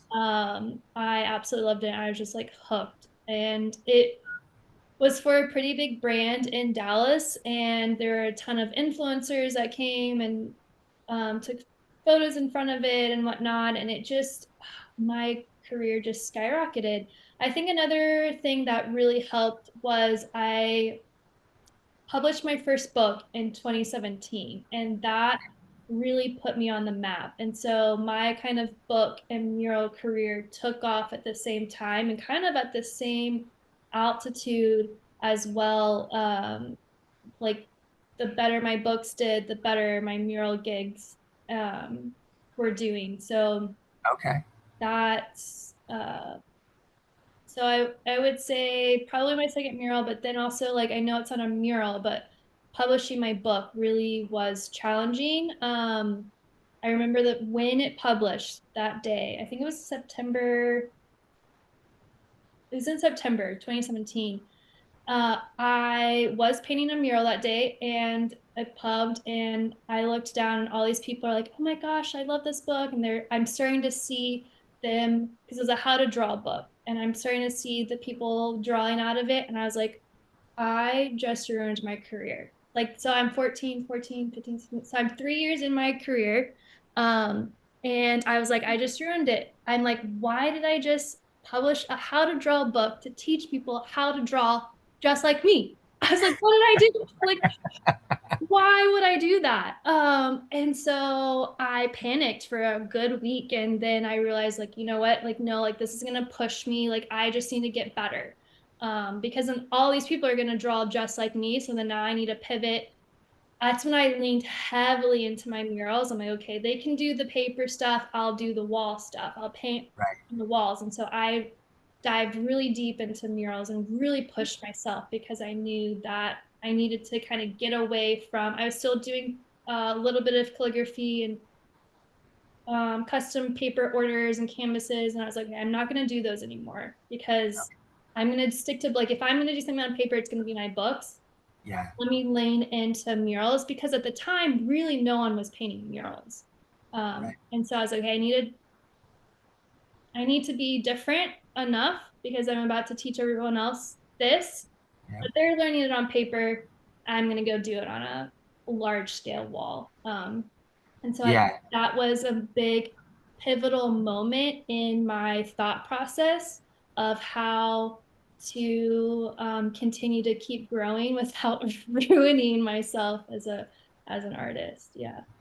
Yeah. I can imagine the initial shock of doing that and Yeah, realizing, oh, because I they just were screwed up. good. Yeah. Yes, those other artists that have my book, they were good. I was like, oh, dang it, they're gonna be so good. It's like one of those like what's the wax on, wax off person where he's the Mr. Miyagi. yeah, so it was gonna be Karate Kid. that. I mean, then he outdoes the teacher and goes Yeah. on to be like great and yeah, yeah, crazy. So, but it does like once I did start seeing like the comments and the DMs and the letters of people like being like, "Hey, you like gave me the confidence to really start my own business or start Nice. drawing or like I was able to just like get in the flow state with your book." Like that's when I was like, "Okay, Yeah. now I found my purpose." Like now I was like able to pivot and be like, okay, let me push myself, let me do the murals. But then that's when I was like, okay, this is my purpose, because the amount of like joy and just like full body sensation, like a lot of times when people are like, okay, what is your purpose? Majority of the time you ask yourself, okay, like what am I doing that I'm the happiest at? And Yeah. that's that. When I can teach someone else and learn something to then teach, or I feel fully believe that like you don't learn something until you're able to teach it to someone else. So Right. just that like connection and conversation and joy that you see and the confidence that you're able to build in other people, I was like, yeah, this is what I was meant to do. So 20 books No. later, I'm still doing it. But yeah, it's really great to be able to find that purpose. And I probably don't lean into it more, or I need to lean into more. I don't lean into it enough, because it sometimes the rat race of business, Oh yeah, paying bills and all that stuff. But for sure. it's always there. Yeah. The other side of that flash that you have in your mind of, oh crap, I've just ruined my career. Yeah. There's a perception scenario that takes place when somebody's working on paper Yeah. versus a large wall. Yeah. That is the differentiator between the two. Mm-hmm. Doing it on a piece of paper is a completely different scale Yeah. scenario of being able to visualize it on a wall and then work with that wall in Mhm. terms of the amount of space you need to put certain lines and draw them into each area, right? Right. That's something that's definitely sets a muralist apart from a traditional artist, having that extra depth perception to be able to see the full thing, but also to zoom in and understand I'm just got to work in this small area to create this section where it would Right. be probably a huge portion of the paper. Right. Right. Exactly. It came very natural to me, and so that's why it's a little hard. Like you described that, I'm just like, nah, it's easy. But there are probably some people that it would be intimidating. But it's kind of one of those like, how do you eat an elephant, like one bite at a time. And so Yeah, just kind of, I think I'm pretty good at breaking really complex. And that's why I love to draw those to draw books, is I can take this complex image and break it down into a simple form and step by step. And so I feel like I'm pretty good at that in all yeah, aspects of life. Yeah. for sure. No, that's a huge asset to be able to do that, especially across life, Yeah. um, for sure. It's got me. When you, yeah, exactly. When you started to create this book and decided you were going to go ahead and publish it, did you have in your head you were just going to self-publish, or were you looking at a publishing house to work with? No, so my publisher reached out to me via email, and I thought it was a scam at first. Okay, And so my dad published his books as well. And so he had published books at the time. And so I sent it to him, and I was like, this is interesting, but also is this a scam? And he's like, get on the phone with them. Like, it doesn't hurt to ask, like, right. just try. And so I thought it was one of those, like, you just want a free vacation and to like pay all this money to get a book and whatnot. And we had a first call, and they're like, no, we really like you, and we'll pay you. I think it was like maybe $300 at the time. Okay, Maybe it's either that or it was low. It was very low. My first one, it was maybe 500. They're like, yeah, okay, we're gonna pay you $500, and you'll get royalties and all that stuff, and we'll send you free books and whatnot. I was like, man, this just seems one, it seems too good to be true, because at the time I was still doing calligraphy. I hadn't painted my first mural yet. So it was all just like paper and stuff like that. And even like looking back at my Instagram, I was like, what did they see? Because there were so many other artists at the time that I was looking up to that was doing these beautiful florals, and they wanted me to, like, they came up, they're like, We want you to do how to draw a floral book. We want it to be modern. Like, are you interested? And I was like, why me? Like, so I've had breakfast with my dad since I was 13 every Saturday. And I Okay. vividly remember the breakfast date where I was sitting down and I was like, I don't know. I don't understand why me. Like, I didn't have a lot of followers. I was just doing wedding invitations. I barely drew florals. Like, they were there. And so I asked my publisher, I was like, honestly, like, I just need to know. And they're like, you just have this sense of wanting to give and teach and um, Yeah. just this, like, they use a certain word, but just that feeling of like giving back, and they're like we were just so drawn to it, which like gives me goosebumps because it was nothing that I was like in my captions like, oh, I want to teach you this, Right. but it was just the person, like, they saw that on Yep. a screen that I was giving. Like, it's just like crazy that people can see that through me so easily. So yeah, I published my first book in 2017, and I guess I'm just really great to work with because they keep asking me every year to be like, hey, I have a very fortunate, I'm very grateful for the opportunity and the relationship that I have with my publisher. It is not a typical relationship that I have, Okay. that any author has with any publisher. Typically, nowadays, you have to either have a book agent or you have to pitch your publisher. Um, and whatnot. And it's such a almost like second family type of relationship that I could be like, hey, I kind of want to do this. And most of the times they're like, hey, we see this miss in the market, like let's do this. And I'm like, I'm also a yes person. So Right. like, you could be like, hey, you want to do a 3 hour podcast? I'm like, yes, I do. Have no idea what we're gonna talk about, but let's do it. Like, if you're gonna ask me, I'm well 99% of the chance say yes, I'm gonna do that. So yeah, it's a really great opportunity because again, a lot of authors they'll have to like do a pitch and send out a deck or talk to their agent, and so that's why I've been able to publish so many books um, with them, is because I'm just able to do it so easily. And it's just easy to work with. For sure. For sure. Yeah. There's a thing that happens, uh, and I think this can be an old soul thing as well. Mm-hmm. Is that you recognize something about somebody Yeah. that is either familiar or you're just drawn to them in a way.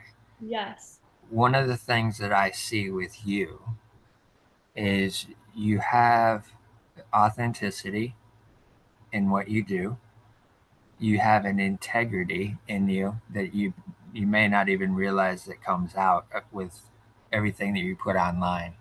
Um, and you have a huge heart. Thank you. Which is like It, so crazy because it's not like I'm like, okay, I sit on this computer or my phone and be like, okay, what can I post to make sure that shows? yeah, So that's just like insane that people can sense that yeah, in someone.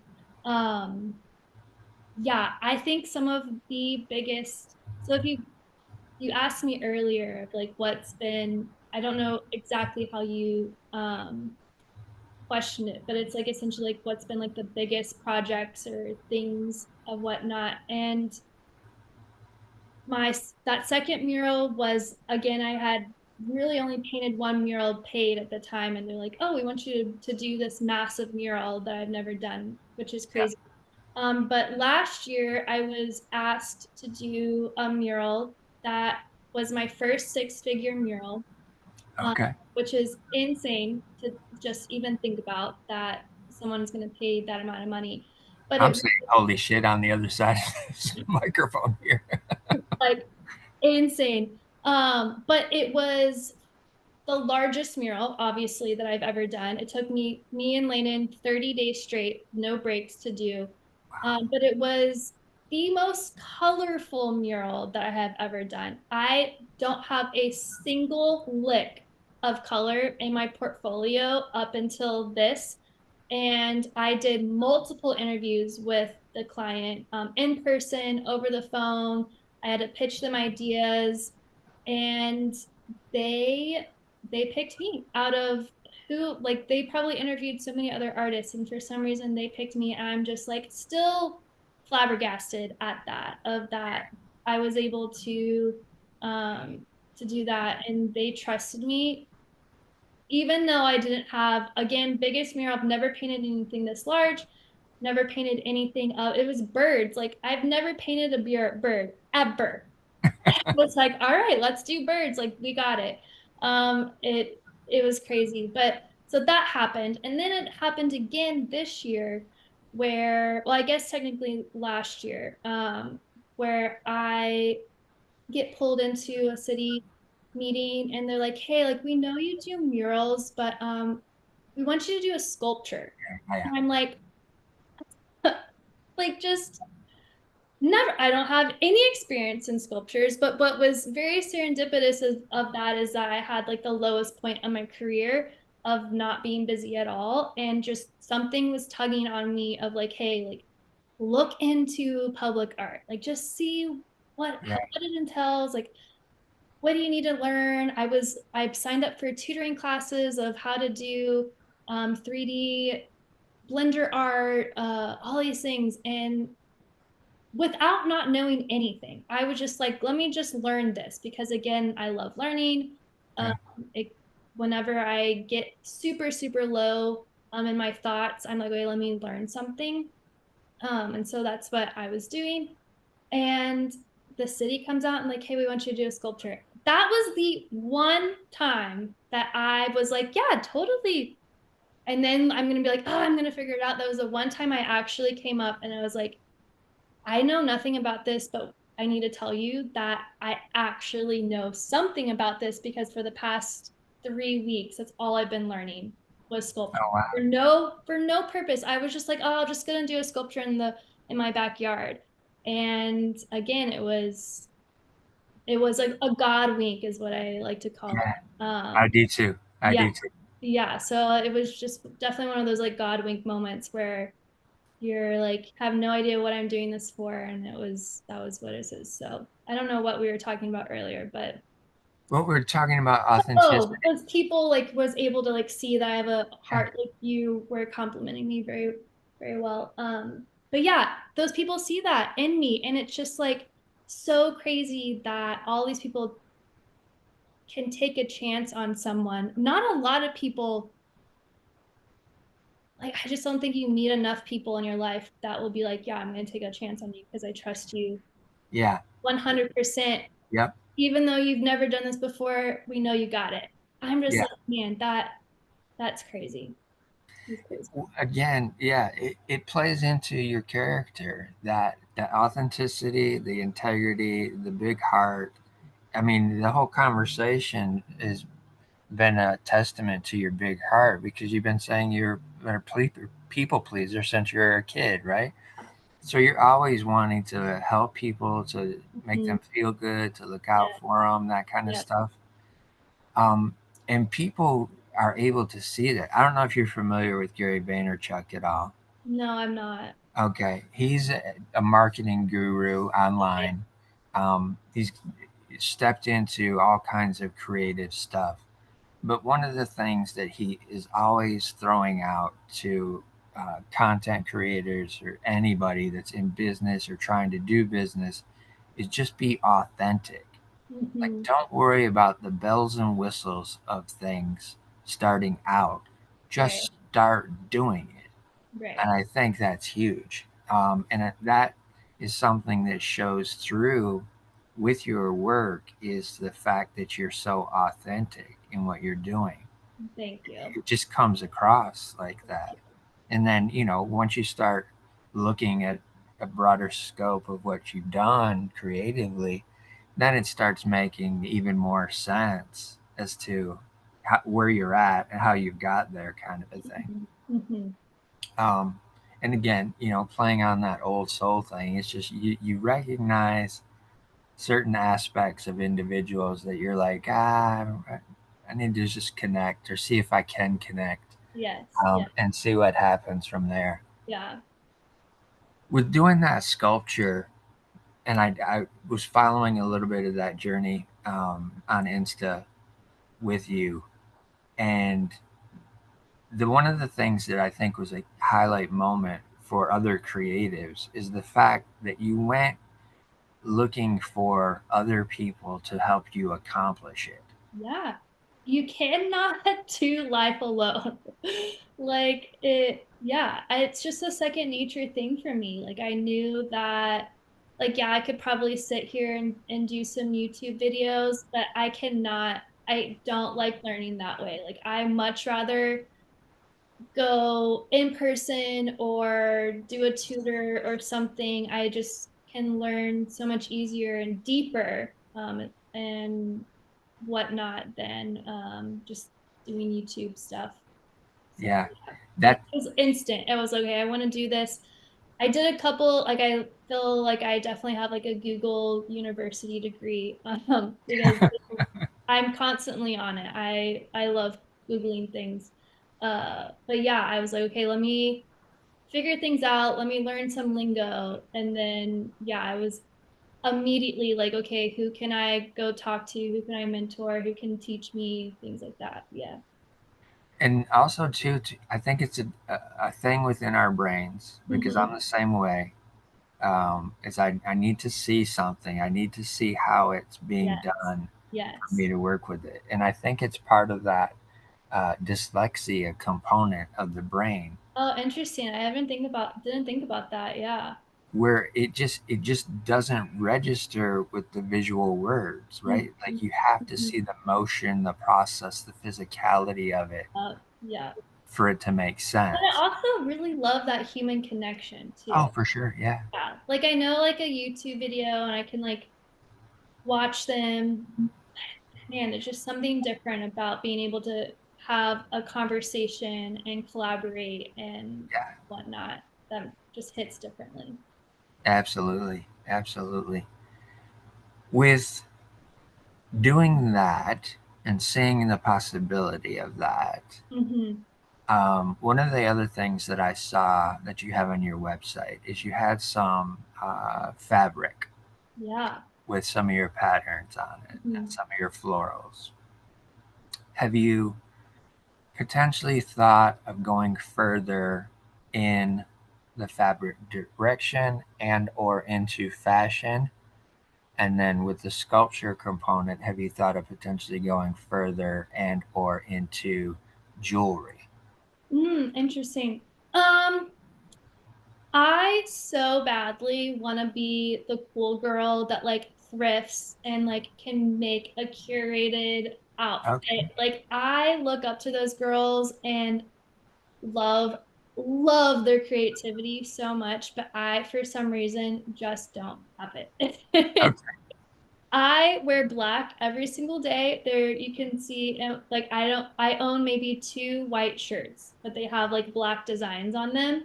Yeah. Um, I did that at a very young age. It was when I was in starting my career, wedding industry. I was talking to someone and they're like, "Oh my gosh, I love your like your black outfit. Like you look so chic." And they're like, yeah, this is just my uniform. Like it's just like all I wear because it's one less thing I have to think about. And oh, I really, really wish I remember who that was.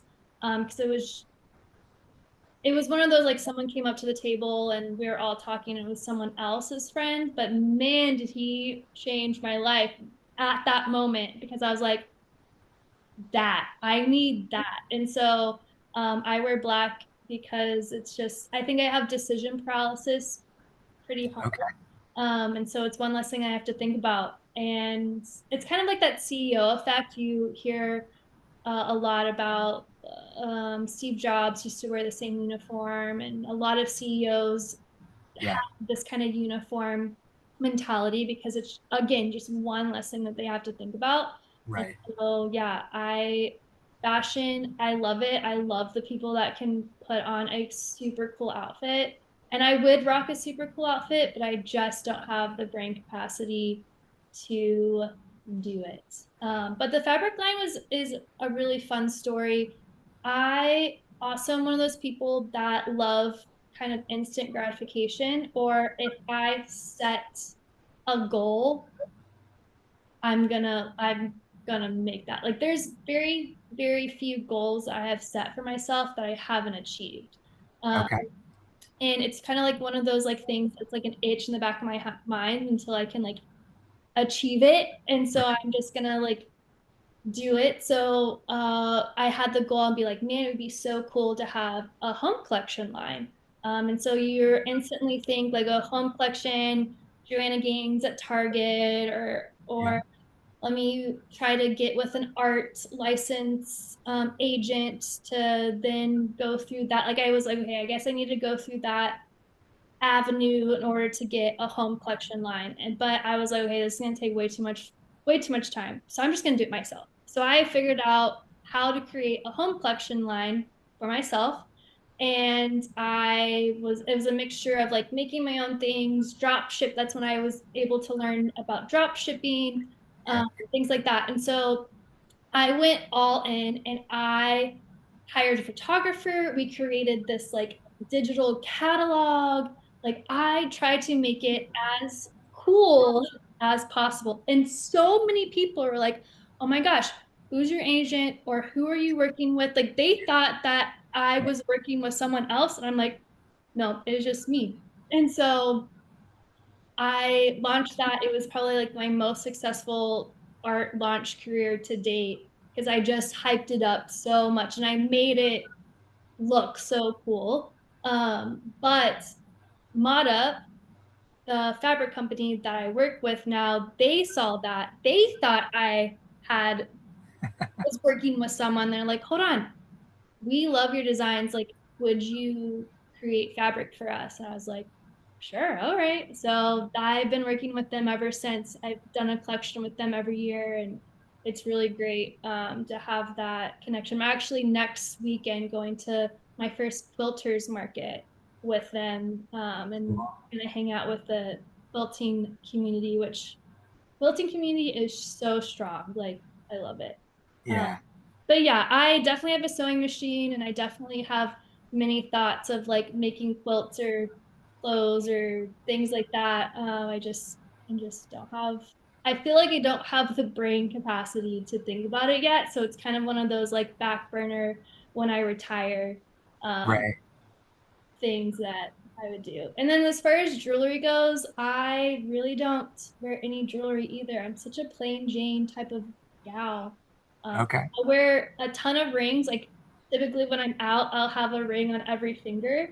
But I own a bunch of jewelry, but I put it on and then I take it off for some reason. I don't know why. That's amazing. Yeah.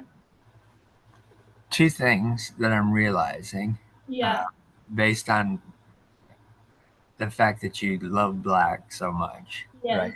And also to the fact that when you got your first studio, you painted everything white, Yeah. and you had to ask permission to go ahead and do it further and Yeah. create some stuff on the wall.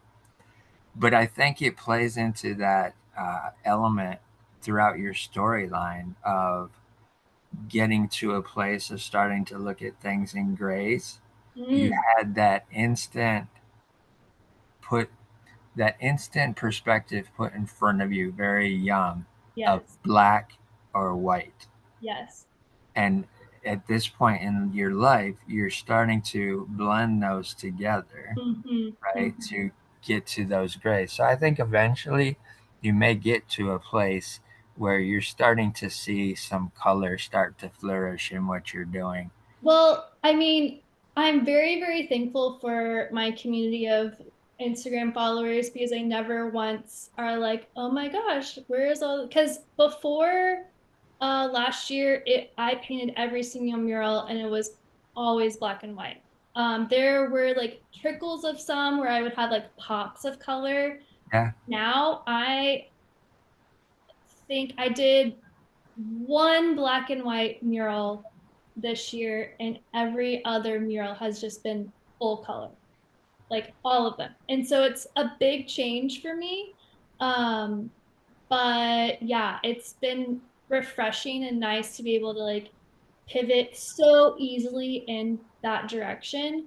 Um, and my community and followers were just like, what are you doing? This is so much color. Who are you? And they're like, they're so supportive and they love it and never once have said anything. Cause I was like sweating. I was like, oh my gosh.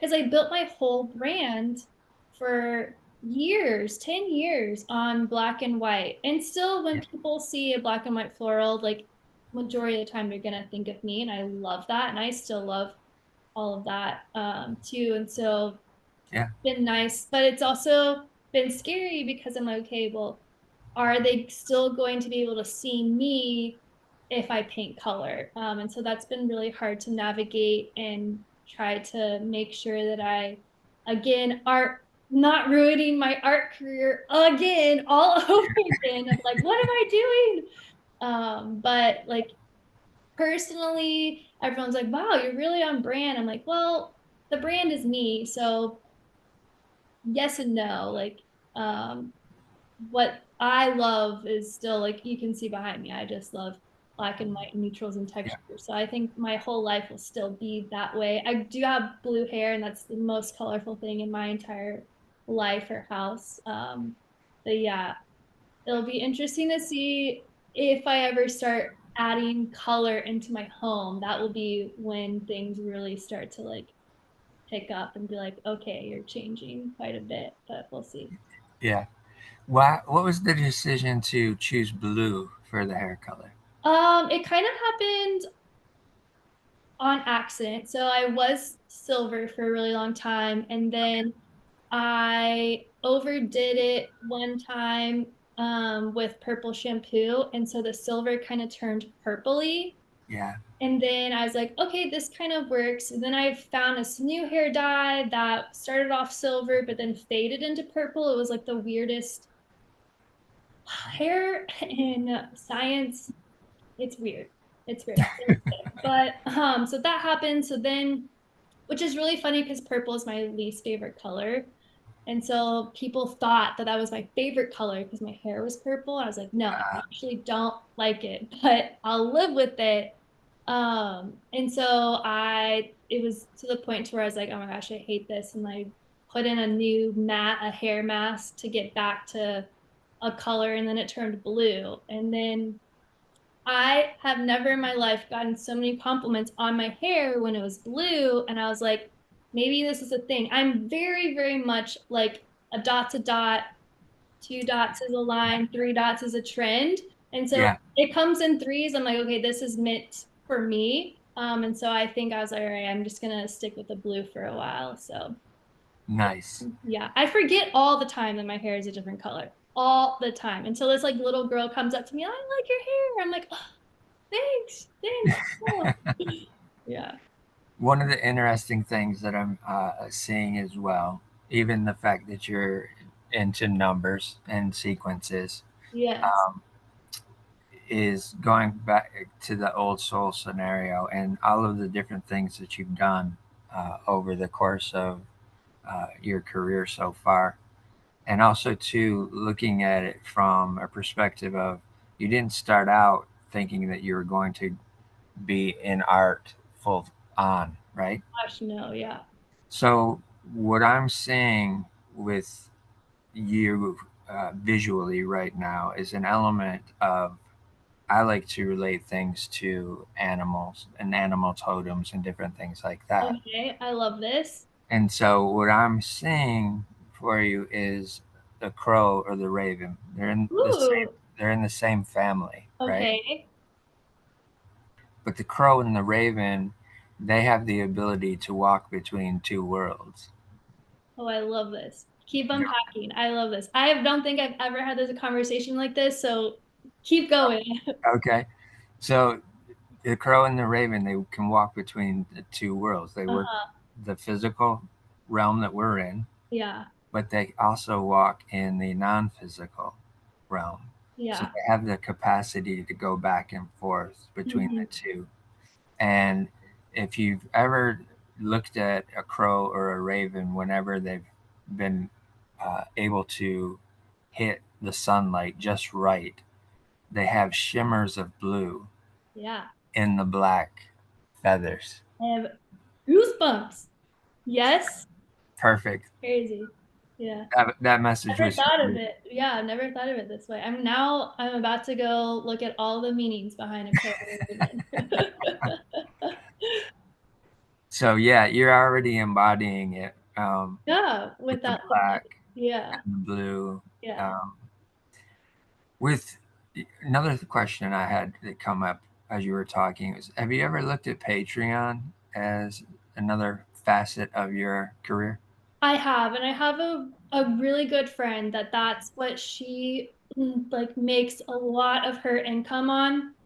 And I love to help and I love to mentor and things like that. And probably a huge reason why I don't lean so much into it is because I hate to be salesy.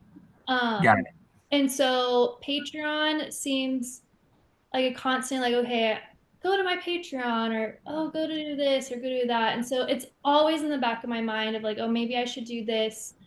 But also, it's another one of those things where because I love that one-on-one personal connection. Like, am I going to fully be fulfilled with Patreon? Because it's Right. essentially just me talking to masses and not really anyone at that point. Yeah. So it would have to be one of those, like, I could probably do whereas like 30 of us on a call and whatnot. Yeah. And that is what Patreon looks like. I don't think I could be fulfilled of like doing weekly like things or let me Yeah. type this out and let me know how you like it's just yeah, I think about it and I'm like, okay, I'm gonna do it. And then it drops off for a reason. And I Yeah. think it's because of that reason of like I don't like talking to the masses. I like talking to Individuals. person. Yeah, that's why I get so burnt out on social media a lot of times because I get into this like, ugh, so like can be so yes, it's so draining. It's so like not real. Yeah. Um, so yeah, it's just trying to like trick myself into it being like, okay, no, it's this is real. Like you can post and because I know people love to connect and it always makes my day when it's like the same, I have like the same 5 people that always comment and always DM me. So I'm just like, I know that like I'm talking to those people essentially when I Yeah. post. Um, yeah. Totally get it. It's the capacity component that comes Mhm. into play. Yeah, for sure. And two, that again, I'm seeing that play out across your lifespan of where Mhm. some of that dyslexia Yeah. has you only available for a certain capacity of Yes. connection, right? Yes. Yes. Totally get it. Totally get it. With what you're stepping into uh, now, with a few more of these books coming out, which just that alone, oh my gosh, that's been a huge accomplishment for you. What can the viewers look forward to with these couple that are coming out for the maybe the end of this year or into next year? Yeah, I'm coming out with one at the end of this year that I am incredibly excited about. And I typically like throw a huge party for my new Cool. books. And I haven't thought about it this year and I'm like, oh no, I think it's too late. So I might have to like do a delayed party for it because it's like one of those things like I love to celebrate even just like the smallest things.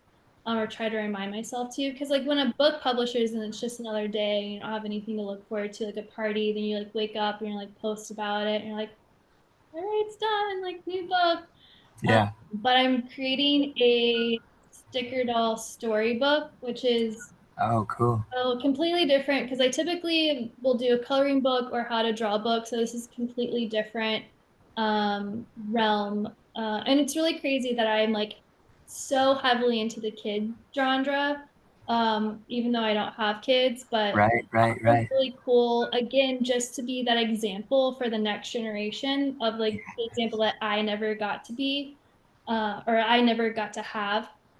And so yeah, it's just these 5 girls, which is really fun because a lot of the girls, so obviously there's a doll that has blue hair and is named Alli. So Of course. inspired. But there's essentially like five friends, and it's imagination. They have this tree house called Imagination Station, and they get to imagine and dream and do all these things. And so I'm excited about it because it gets to be a series, and they get to do so many different things. Like I'm already doing dance, and then we're gonna do I don't know if I'm actually allowed to say it, but a bunch of other little things that are coming, and they get to have stories and dream and things like that. I'm just so excited to be able to Yeah. like pour that side of myself into it. But yeah, it's also fun because my friends that have kids that are girls, like I use them as inspiration. So it's just Yeah. really fun to, I cannot wait to see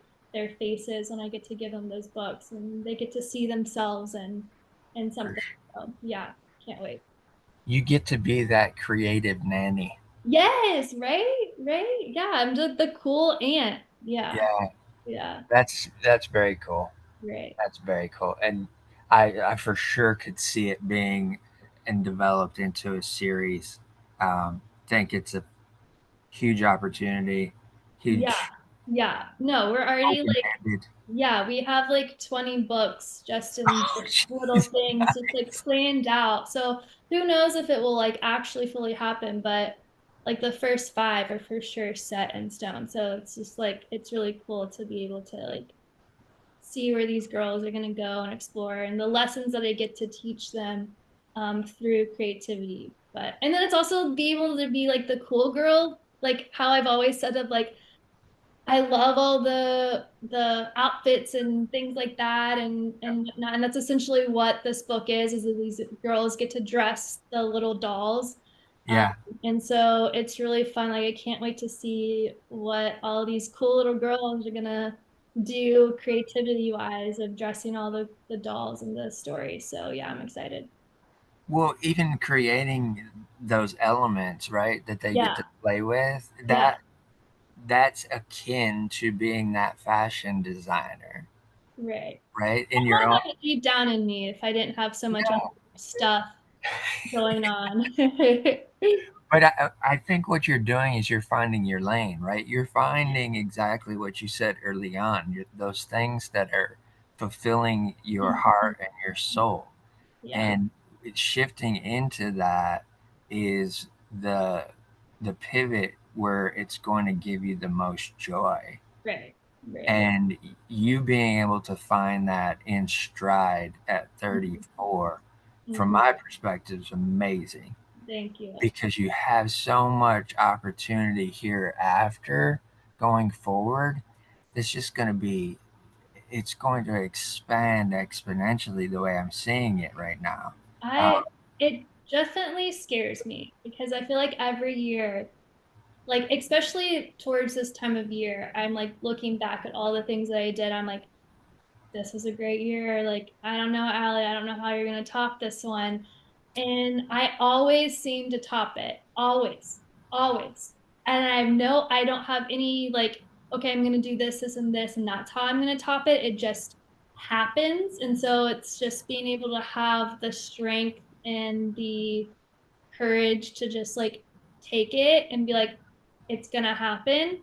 And if it doesn't happen, then maybe this is the season of rest. Who knows? But yeah, it's always scary to be like, okay, because you're right. I'm only 34, but like all the accomplishments that I have is like it. I don't know very many people that have the same no, resume and list that I do, and so just like where do I go from here is a little scary, but who knows?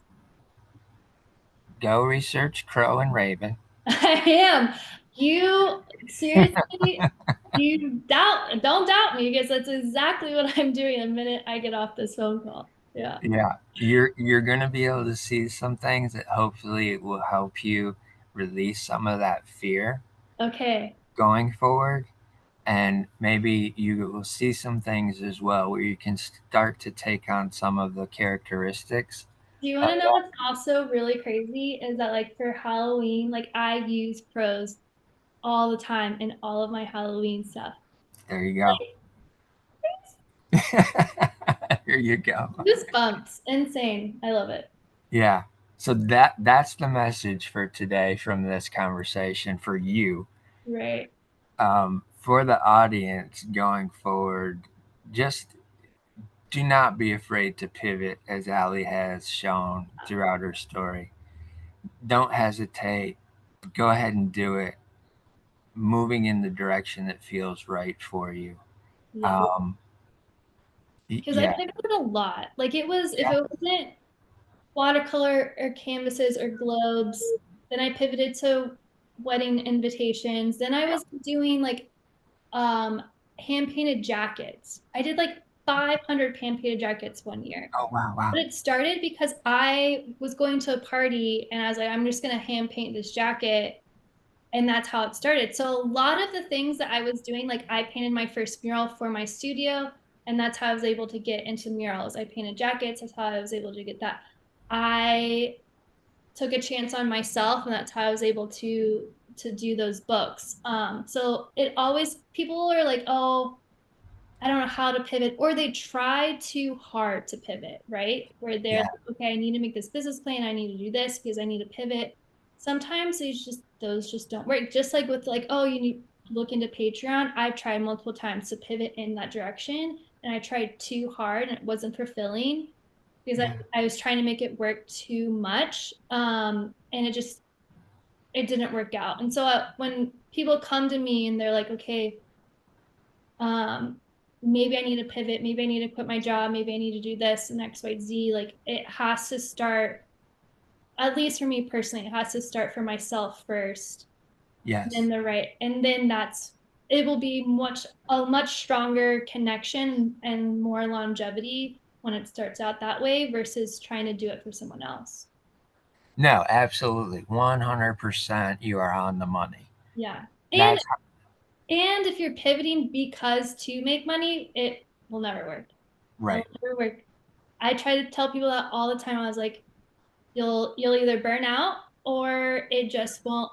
It might be great for a while, but the longevity of it will never come into fruition. Like Yeah, I tell yeah, people all the time that I feel like my business really started to pop off when I stopped thinking about how much money I could make versus like what I'm more motivated by the experiences and the possibilities versus how much money I can make.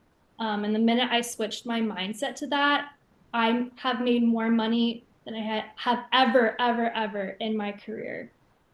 So huge highlight moment again for the yeah, audience and the creatives is that shift in thinking. yes, Is being able to shift into that definitely opens up the funnel, so to speak. yeah. My Um, husband will sometimes get into, they'll be like, well, what's the ROI on that? And I'm like, it doesn't necessarily have to be money. Like yeah, there are ROIs of connection or ROIs of nurturing a relationship or ROIs of pushing myself to do something that I've never done before. Those are the things I'm thinking and looking at before I even think about how much money I'm going to make or is this enough to pay my bills for the month. yeah, yeah. When you mentioned the jackets, Yeah. it triggered a memory of what I was one of the things I was looking at while I was before I reached out to you. Yeah, I know, because it's like crazy. Like when you first are like, oh, fashion, jackets didn't even come up to my mind, but I was like, I guess I did paint hundreds and hundreds of jackets. Yeah, Yeah, and did you do some work with Travis Austin I Customs? have. Yeah, yeah. Okay. He went to school not far from where I live, Oh, interesting. one That's of the local community colleges. what a small world. Yeah. Um, and I'm pretty sure that he's from here as well. I know he was in. Yeah, I don't know too much about. I've only done a couple of things, and he's moved off, so I'm not quite sure. I don't keep up with him uh, Gotcha. that much, so not quite sure what he's doing or whatnot. But Makes sense. yeah, I've followed him for a while and seen that happen a few times. yeah, So yeah, I for get sure. it. Um, Alli, this was truly amazing. I Seriously, appreciate you I taking honestly, I'm a little sad that it's over. time. Well, hey, We we could can probably always do it do all part day. two, part Yay! I three. Let's do it. Let's do it. Yeah, Yeah, I'm so fantastic. down. One of the things I always want to remind the audience at each one of these end of each one of these episodes is a key thing that I've seen play out through your story today, is that for the audience, I want you to always to remember, listen to your heart, Hmm. but also be kind to your mind. Yes, truly.